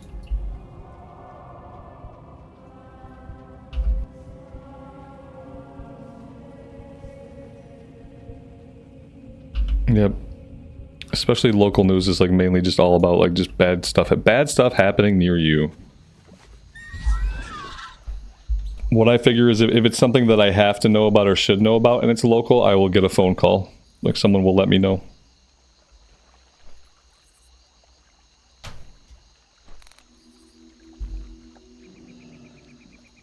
I cannot find it. Here's a good example. Okay, here it is. Look at that. The ground clutter just like completely hides it. The outline is like kind of vague on this one unless you're hovering over it. The bad news. Yeah, it is. It's bad news. We got bad news tonight coming from all over the country. We have reporters checking in everywhere with really terrible news.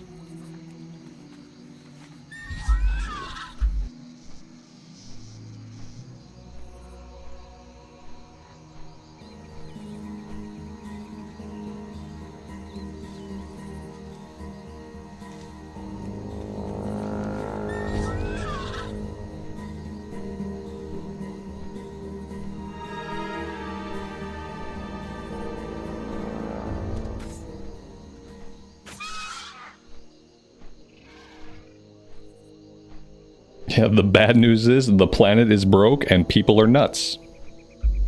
I think that just about sums it up. We have borked the planet. The elementals are angry. And people are bonkers. And that's really all you need to know.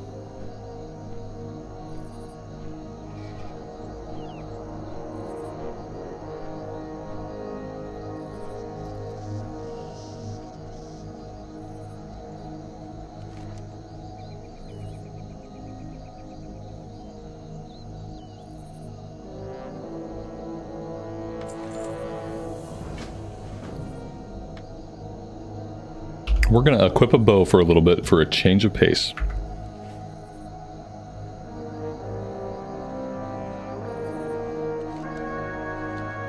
Alright, where are we off to now? We're headed down this way, apparently. I'll tell you what, guys. This is what I'm going to do. It's been great playing the Hunter. I'm having a good time leveling this class. We will continue to level this class. I'm hoping this week we'll take it into some time walking.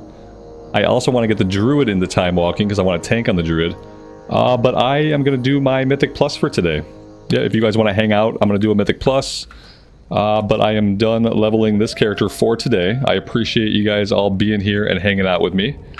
If you enjoy the content and you liked hanging out, leaving a like on the channel is the best way to express that. It's the easiest thing to support the channel. And it doesn't cost you anything but the time it takes to click the thumbs up. So I appreciate those that do. If you guys want to hang out and watch a Mythic Plus, could be good, could be fun, could be sad. I'm going to do that. That's how I'm going to conclude my day. I'm trying to get one run in every day, and I'm just going to do it right here on the stream. Because otherwise, I'm just going to come back down to my office and do it later. And I'd rather do it now and share some of it with you guys. And that's it. That's today. Like I said, I appreciate you guys being here for it. What key do we have? We have an Oldemon 3. Oldemon 3, that seems easy enough. Let's do an Oldemon 3. Yep. We're up to 1611 rating. So we're doing pretty good. And we're at 496 item level. Also pretty decent. You know, I could do that key, or I could look for a dungeon that I need. I could look for a group. I think I'm at a point where someone might invite me to their group. We can maybe do like a 4 or 5 Brackenhide Hollow, but that's typically pretty tough. Halls of Infusion is also kind of tough. I feel like at this point I'm kind of more familiar with Brackenhide because we've run it so many times. Maybe I should just like look for like a Brackenhide. A +5 Brackenhider Halls.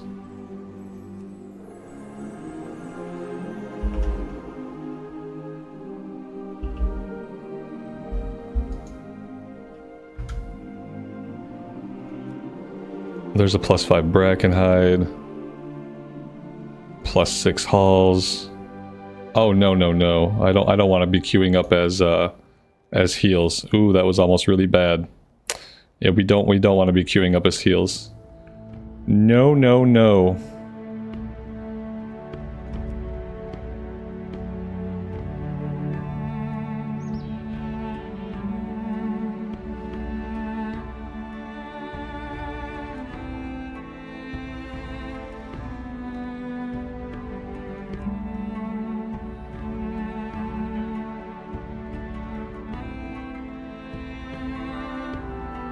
Not really a lot of groups going out. Let's look up.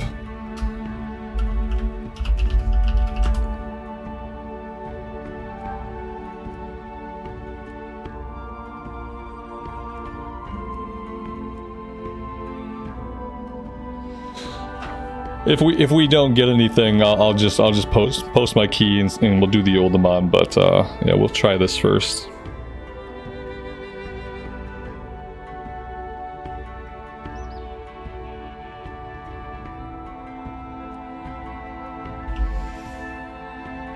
Yeah, it's kind of rough, like having Remix out right now, because it definitely splits the retail player base. It splits the retail player base at a time when I would really prefer more people be running Mythics. And it's kind of a bummer. Like, I wonder if they're ever going to like regret that, like just the idea of splitting the player base into so many different areas. Because now not only have you split people between Classic and Retail, but now within Retail you've split people between Season 4 and Panda Remix. And I guess it's the last season, so maybe Blizzard doesn't really care about the engagement of the last season. But I think like you could expect to get like super low engagement. Let's just do the key that we have and see if we can find people for that.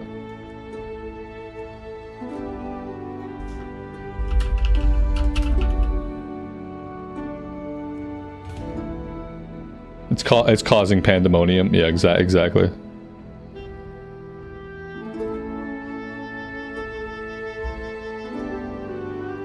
Yep, it doesn't feel like there are as many people participating in Season 4 as there were in Season 3. So I'm just gonna blame Remix. I'm gonna blame Remix because I don't really have any fun in Remix. So it benefits me just to blame it.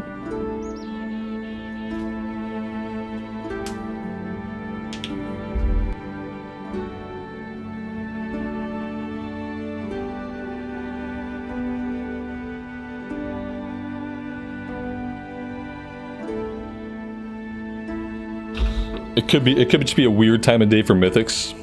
You know, it's 4 o'clock in the afternoon on a Monday. Could just be a weird time.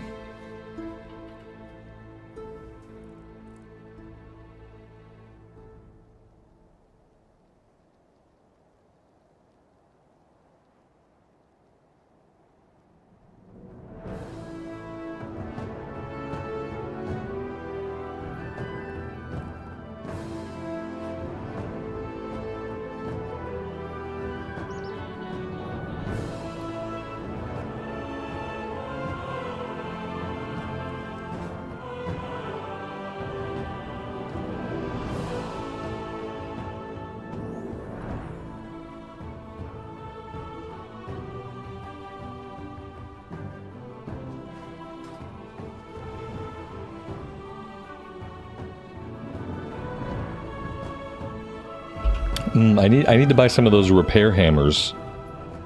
that you can throw down in the run. I just don't know what they're called.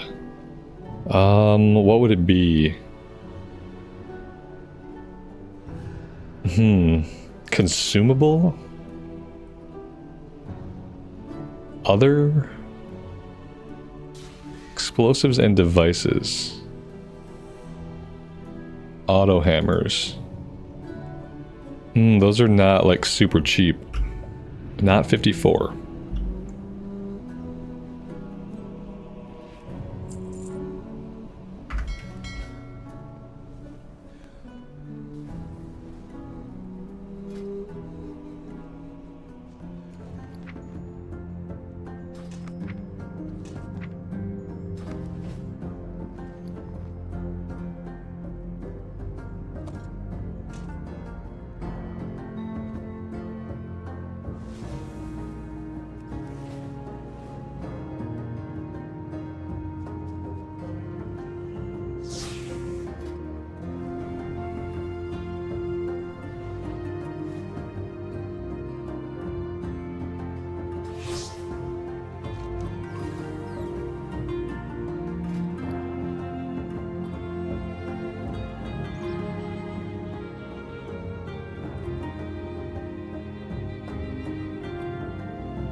Billy, good afternoon, man. I am doing well, thanks for asking. It has been a day. Yep. And now we are winding down that day. And I want to wind down the day by doing a Mythic run, but I don't know if that's going to happen. That would require other humans to be playing the game. And apparently they're not. So yeah, I don't know. Apparently there are no humans playing the game right now. Not that want to play with us.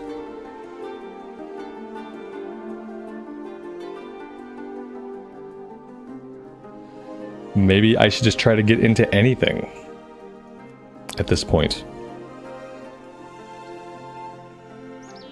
I would love to do something just to keep the muscle memory fresh. I'll sign up for anything. Somebody please invite me.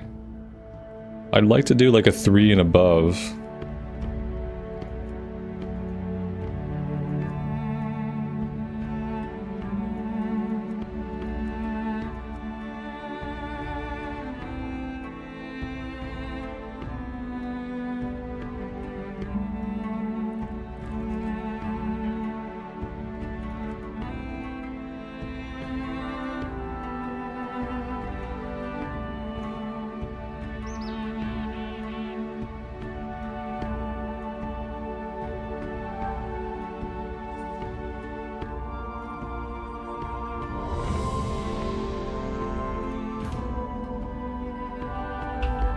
+6 Halls of Infusion. This will be the highest, if this group comes together and we do this, it'll be the highest key that I've attempted in Season 4. Like right now we got a couple of 5s under our belt. So yeah, this would be a 6, this would be the highest that we have, that we've attempted a key. So that could be interesting. Now, of course, we have to find a healer and a tank, which, you know, that's the hard part, right? Yeah, 5 is the highest that we've done. We'll see. Yeah, we need the 2 rarest rolls. So, like, are we going to get a healer and a tank for this? It's questionable. It's questionable. I feel like 2 hours from now, we probably would, if, like, more people were on. If it was a little bit later into the evening time, we'd probably find a group no problem. I think it's a weird time of day for people to be on.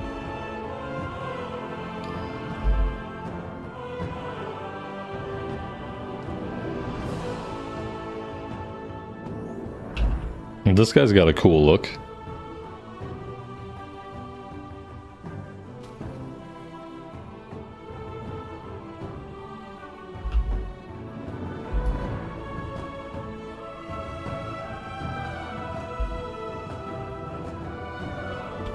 Jacob, thanks for being here, buddy. Derek, thanks for popping in, checking out the stream. I appreciate it.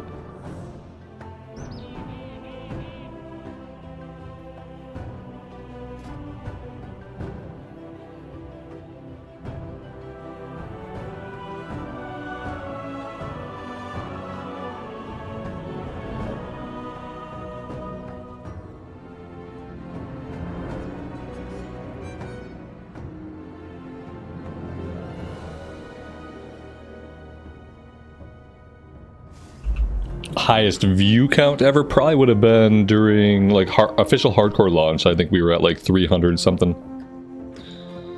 Like 300. I think that's like, maybe I hit that a couple of different times on a couple of different launch nights.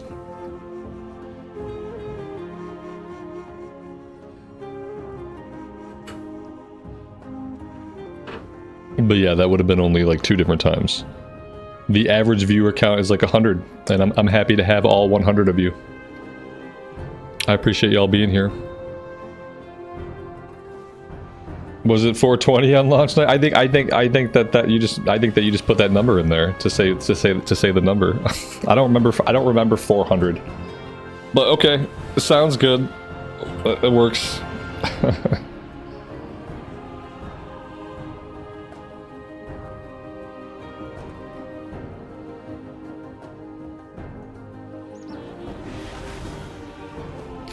No, it's been about 100 since like the very first time that I ever went live.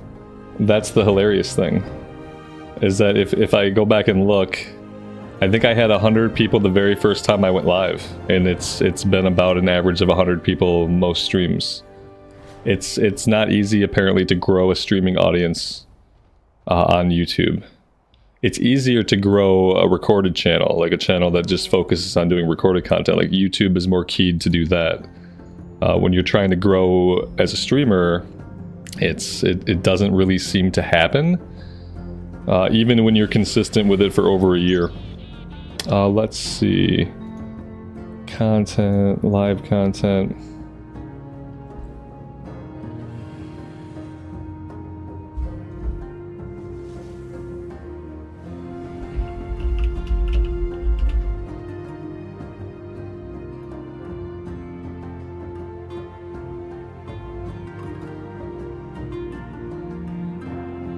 Yeah, like even going back a year, like peak concurrents were all like in the hundreds from like the very first weeks of streaming. Interesting phenomenon.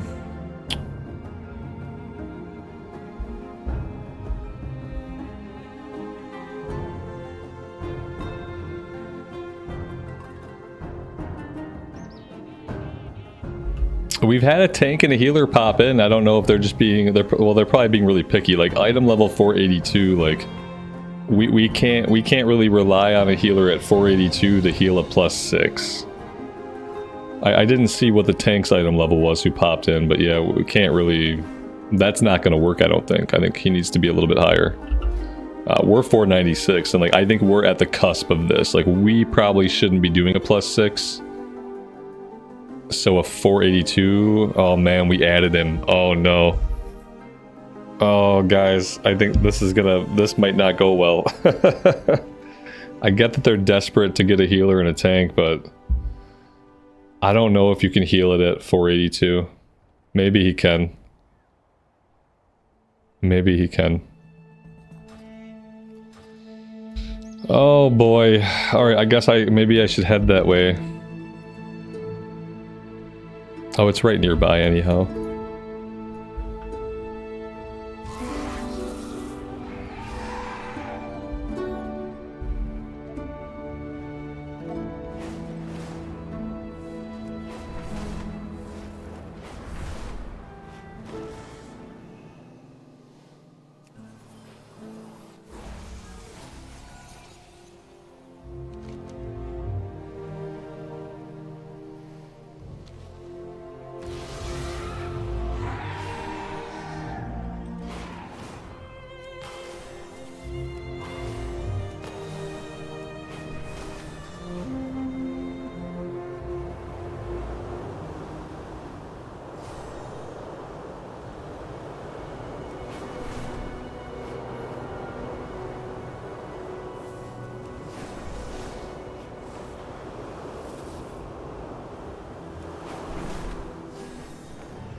I have no idea where the entrance to this place is at.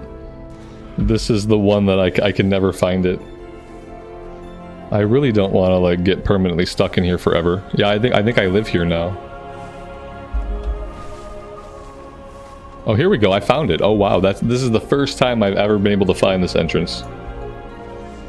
Incredible. Look at that. And we still don't have a tank.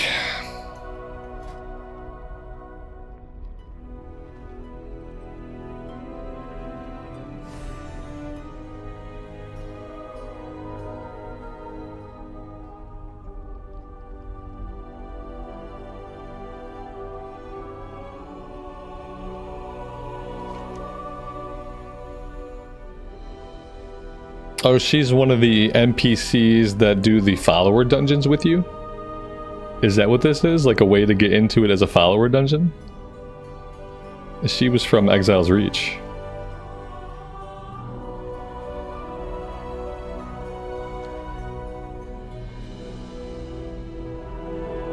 Maybe she wants to tank the +6. She looks like she's ready for it. Looks like she's a tank.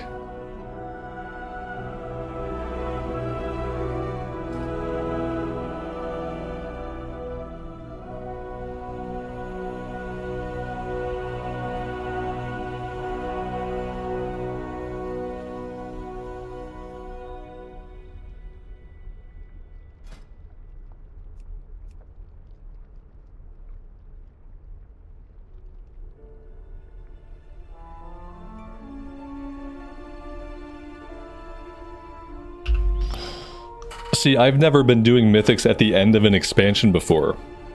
So I wonder, does the season kind of just die out? Because people are just waiting for the next expansion? Now that we know when War Within is coming out, is Season 4 just kind of, is it going to kind of fizzle out? And less people are going to bother playing it? Does that happen at the end of an X-Pack? I guess I'll find out. Because yeah, this seems really long just to find a tank. You know, I've done these in the middle of the day, I've done these in the morning, I've done these in the evening. And I've never waited just for a tank for this long. And it seems like the wait times are getting longer and longer every time I go on to like do some of these. It seems like it's kind of like getting harder now. For a while, it started hard to get a group because of like item level. And then it got really easy to like find groups. And now it's getting harder to find groups again. I feel like the season has crested. And then they announced the War Within release date. And then the season is like falling.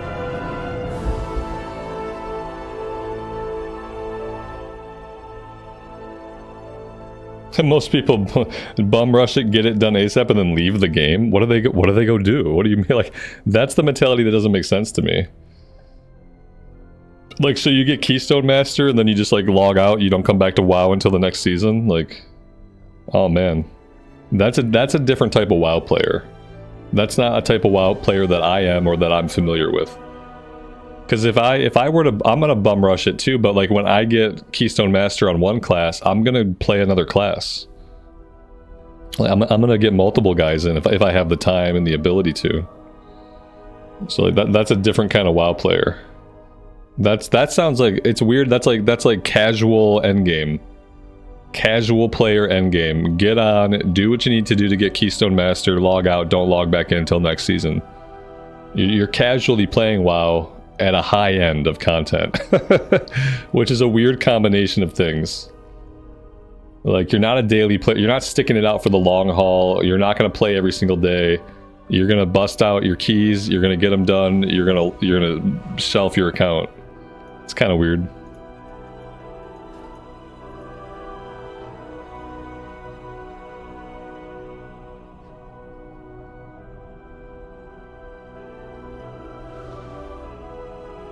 It looks like the run is happening.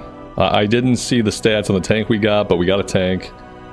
We have a healer who I am incredibly worried about. I'm incredibly worried. This healer has 77...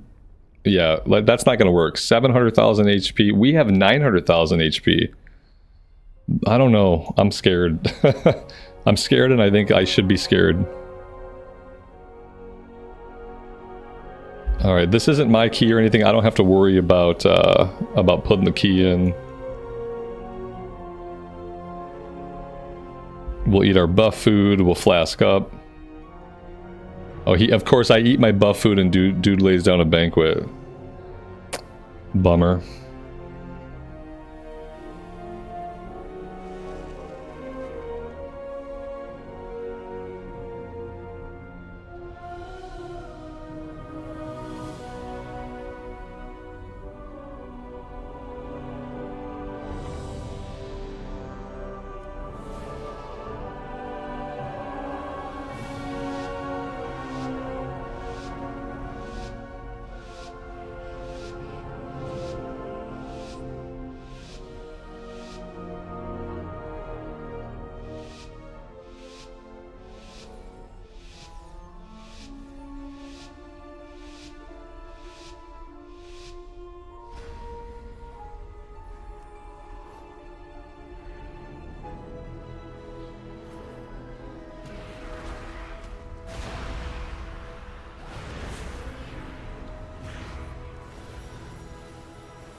See, the healer's dead. The healer definitely went splat, just like I worried they would.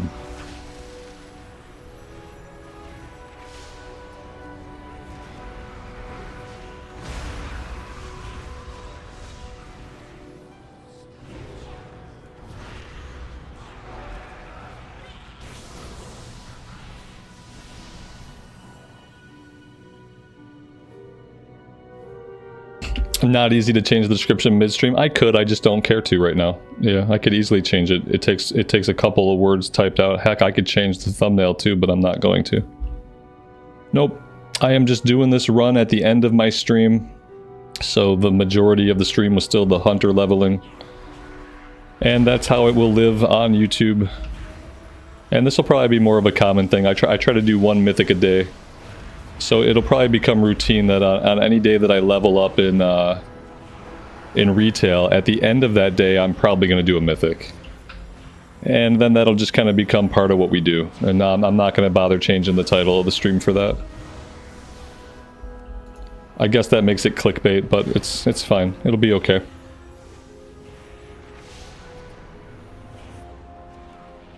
If you want hunter leveling, back the VOD up to the start of the day. it'll be all hunter leveling.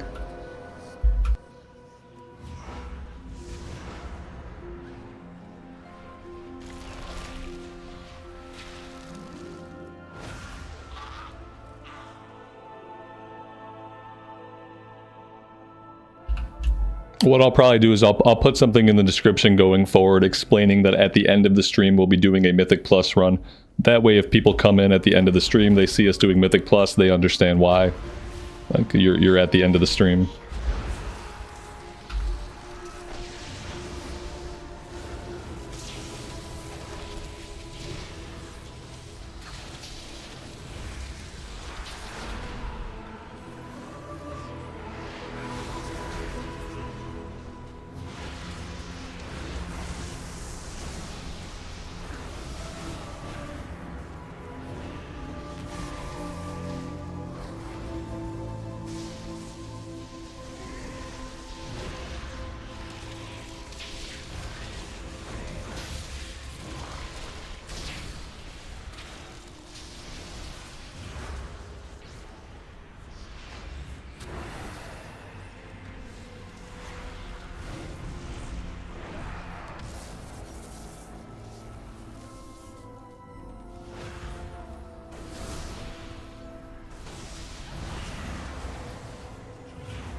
Healer's dead again.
I don't think we're going to be able to do this with this healer.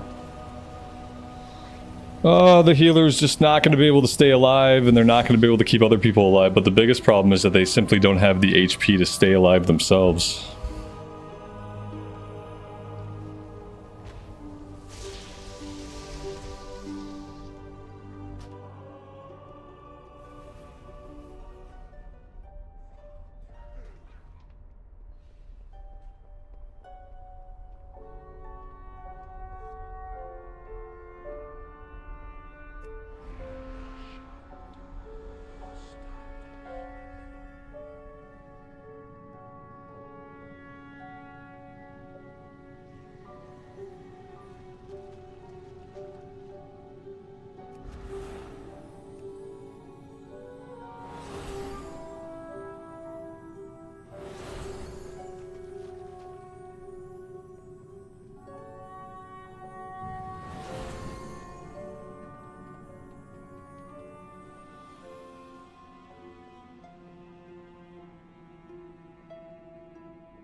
I don't have a retail guild.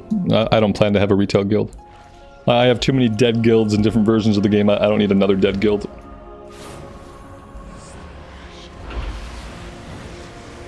Nope. If I join a guild in retail, it will be an established raiding guild so that I can raid. But I'm not sure if I'm going to do that or not.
I don't know what the hell happened there. It looked like I was being targeted by something as this just completely consumed the other side of the room. I was not ready for this, whatever this was, to consume that side of the room like that. I don't know that at all. I had no idea that was going to happen. And I was running out of it anyway because I was being chased by the blue swirlies, but it didn't matter. Yeah. Oh, those are getting huge. Oh, that you can't get out of them. When they spread that fast, there's no way to get out of them. Yeah, that wasn't just an us problem. That was like some kind of mechanical problem. There's no way to get out of it. Oh, jeez. Maybe this Pele can do it. We've seen tanks do miraculous things. Maybe we're just a liability. Maybe we're just like, maybe that's it. Maybe we're useless. Maybe the game should only be tanks. I'm assuming if you had a group of 5 tanks, like, you wouldn't need healers, you don't need DPS. Everybody should just be a tank, because, like, why don't we see that more? Like, why don't we see groups with multiple tanks more? They do good DPS. They're unkillable. You can't kill them. Like, they don't die. They don't need a healer. Like, the more classes, the more people in the group that don't need a healer, like, the better. And then we can get rid of healers, and we can just have support classes, and then no one has to be a dedicated healer. More people can be happy playing the game. And we'll have more successful runs. Yeah, I don't know. Yeah, this guy's, he's gonna do it. We're not gonna time this. There's no way we time it. But he could oh, this could be, ooh, damn, see, that didn't even hurt him. It doesn't matter. He's invincible. It's gonna take him 20 minutes to kill the guy. But, you know, in the meantime, he can't be killed. You spend most of your time running to catch up. Yeah. Everything's wrong with being a healer. Being a healer is horrible. Nobody should have to do it. There's like 12 people want to do it, but they don't want to do it the way the game is designed right now. So like even the healers who like being healers, they hate how healing is right now. They go to the forums and they have long posts about it. Blizzard doesn't listen, like they don't care. You know, healers have a couple of grievances that are never going to be addressed. Because on the one hand, as a healer, there are times when people are taking insane damage and they're going from full health to almost dead, full health to almost dead.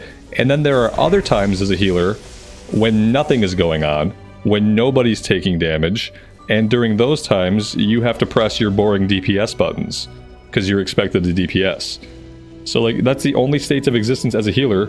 Either you're panicked because everybody is about to die because spike damage is going out, or you're bored because no damage is going out, but now you have to DPS during that time. Either way, like, healers don't like it. Healers don't like the crazy spike damage being the only times people take damage, and they don't like being so bored that they're really the only thing left to do is DPS in like most pulls. I think healers want like everybody's health to like be gradually moving, so that they can kind of like just remember when you used to triage people? Remember as a healer when you would like triage, like the idea being like everyone's taking a little bit of damage and I target the person who's in the most danger and I heal them first. And then you develop an order in your head like, okay, I'm going to heal them like least health to most HP. Like that's my healing order, that's my triage order. Like healing used to be about triaging, like looking at your health bars and picking who was going to get the next heal. Because everyone's taking damage slowly, they're taking damage. Who's going to get the next heal? It's not like that now. Now it's like, who's almost dead? Who's dead? Who's almost dead? Ah, you're dead. Ah, now you're dead. And then it's like, okay, no one's getting hit. Now I DPS. Yeah, when I was a healer, like that's like we triaged, like everyone was taking some damage. Usually tanks took more damage than other people, and you would simply triage the people who needed some healing. But that's not how the content works anymore. Now either everyone is basically getting one shot, or they're not taking any damage because they're healing themselves, they're moving out of stuff, they're sustaining. And there is no middle ground. And no healers seem to find this this mode of play fun. No healer is going to appreciate it. Like nowadays, like your tanks don't need you. Your tank doesn't need you. You are there as a healer to make up for when DPS don't move out of shit. And you're there for just the incredible spike damage that Blizzard works into the mechanics that are not avoidable. That's the only things you're there for as a healer. To make up for DPS being stupid, and just to deal with the awful spike damage that's unavoidable in some of the abilities they put into the game.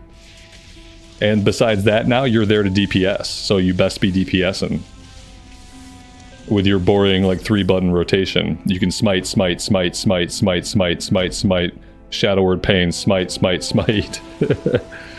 Holy Word Chastise. Smite. Like, ooh, lots of fun. Yeah, I saw the Final Fantasy XIV healers were talking about striking because they were not needed at all in dungeons. But the problem with WoW is that there are moments when you're not needed to heal, and then there are moments when like everyone's dead, and they're dead instantly. So look at that. Thank you, are in idle. Like here's the chat we got. I don't know what this guy was before he left. We got that from him. We didn't get anything from the tank, but that's it. That is our Halls of Infusion +6, soloed by a paladin tank. Everybody else on the floor. As soon as the boss is dead, he leaves group. Could we have timed the rest of the run? Maybe, you know, with 15 minutes left, like if we had just gotten a lot better, maybe we could have timed the rest of the run. It's possible that we could have. Now you want to play a Pally tank? Yeah, Pally tank or a Blood Knight tank. They can't be killed. They literally cannot be killed. They do not need heals. and they do not die. Healers are there to make up for stupid DPS and to deal with the awful spike damage that goes out. They're not there to keep the tank alive anymore. Like, the tank doesn't need your help. That's part of what makes healing so unrewarding, is like the spike damage and then the other times when people don't need you. And I'm sure there are exceptions to these rules. And I'm sure it takes a certain amount of gear and ability to play the tank like that. Halls is way harder than other dungeons. Yeah, like, right. I mean, sure, they're all hard. It's all hard. Lots of them are hard. Brackentyde's hard, like... They're all, you know, that one's more annoying, but we could have had it. I think we could have been fine. They should never have invited the healer that they did. That was the problem. They invited a healer with 483 gear score to do a +6. Like, I was on the cusp. I probably shouldn't have been in a +6, and we have a 496 gear score, so like, they just made a bad choice.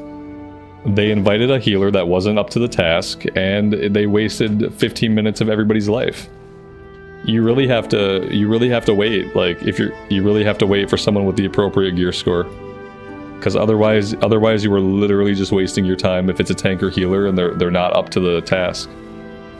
So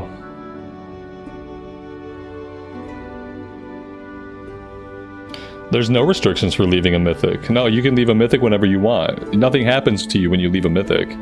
It's not like LFG where you get like the dungeon deserter. You're in a pre-made group. Like, we came together as a group. Like, that's a pre-made group. You can leave a pre-made group with no consequences. When it's your key and the dungeon doesn't get completed, your key becomes a smaller level key. So like, that +6 key, whoever's key that was, that's now a +5 key. So if that person was trying to do higher and higher keys, well, whoever owned the key, they just got set back, because now they've got a +5 key instead of a +6 key. That's the penalty for not finishing, not completing, not succeeding at a Mythic Plus, is the key shrinks in value. But there's no restrictions on it. Like, you know, anybody can come and go.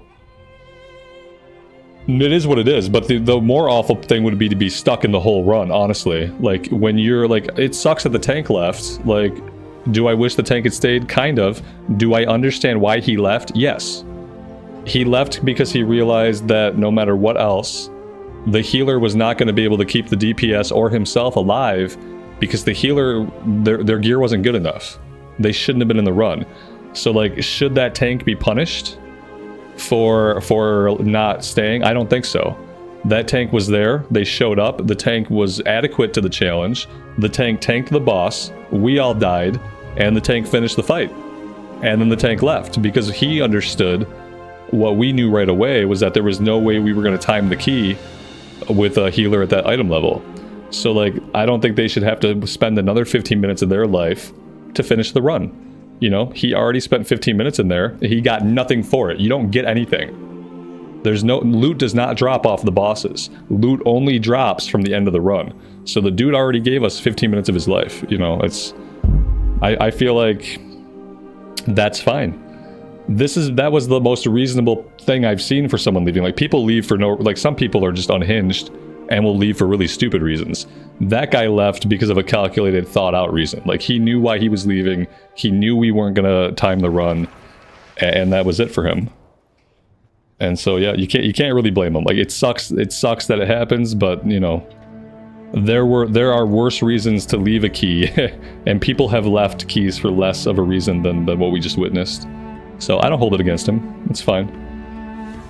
It is absolutely okay. My question to myself is like, do I want to do another one? Do I want to do another one? I wouldn't mind doing my +3, but yeah, I wouldn't mind doing my +3. But you know what, guys? I'm gonna stop right here for today. Yeah, I'm not gonna try to do my +3. We are 4 hours into the stream. We are at 5 o'clock local time. You know, we've been at this for a little while. We haven't moved any of our goals for today or the week, so there's that too to consider on my part. I appreciate you guys being here. Thank you so much for hanging out with me today.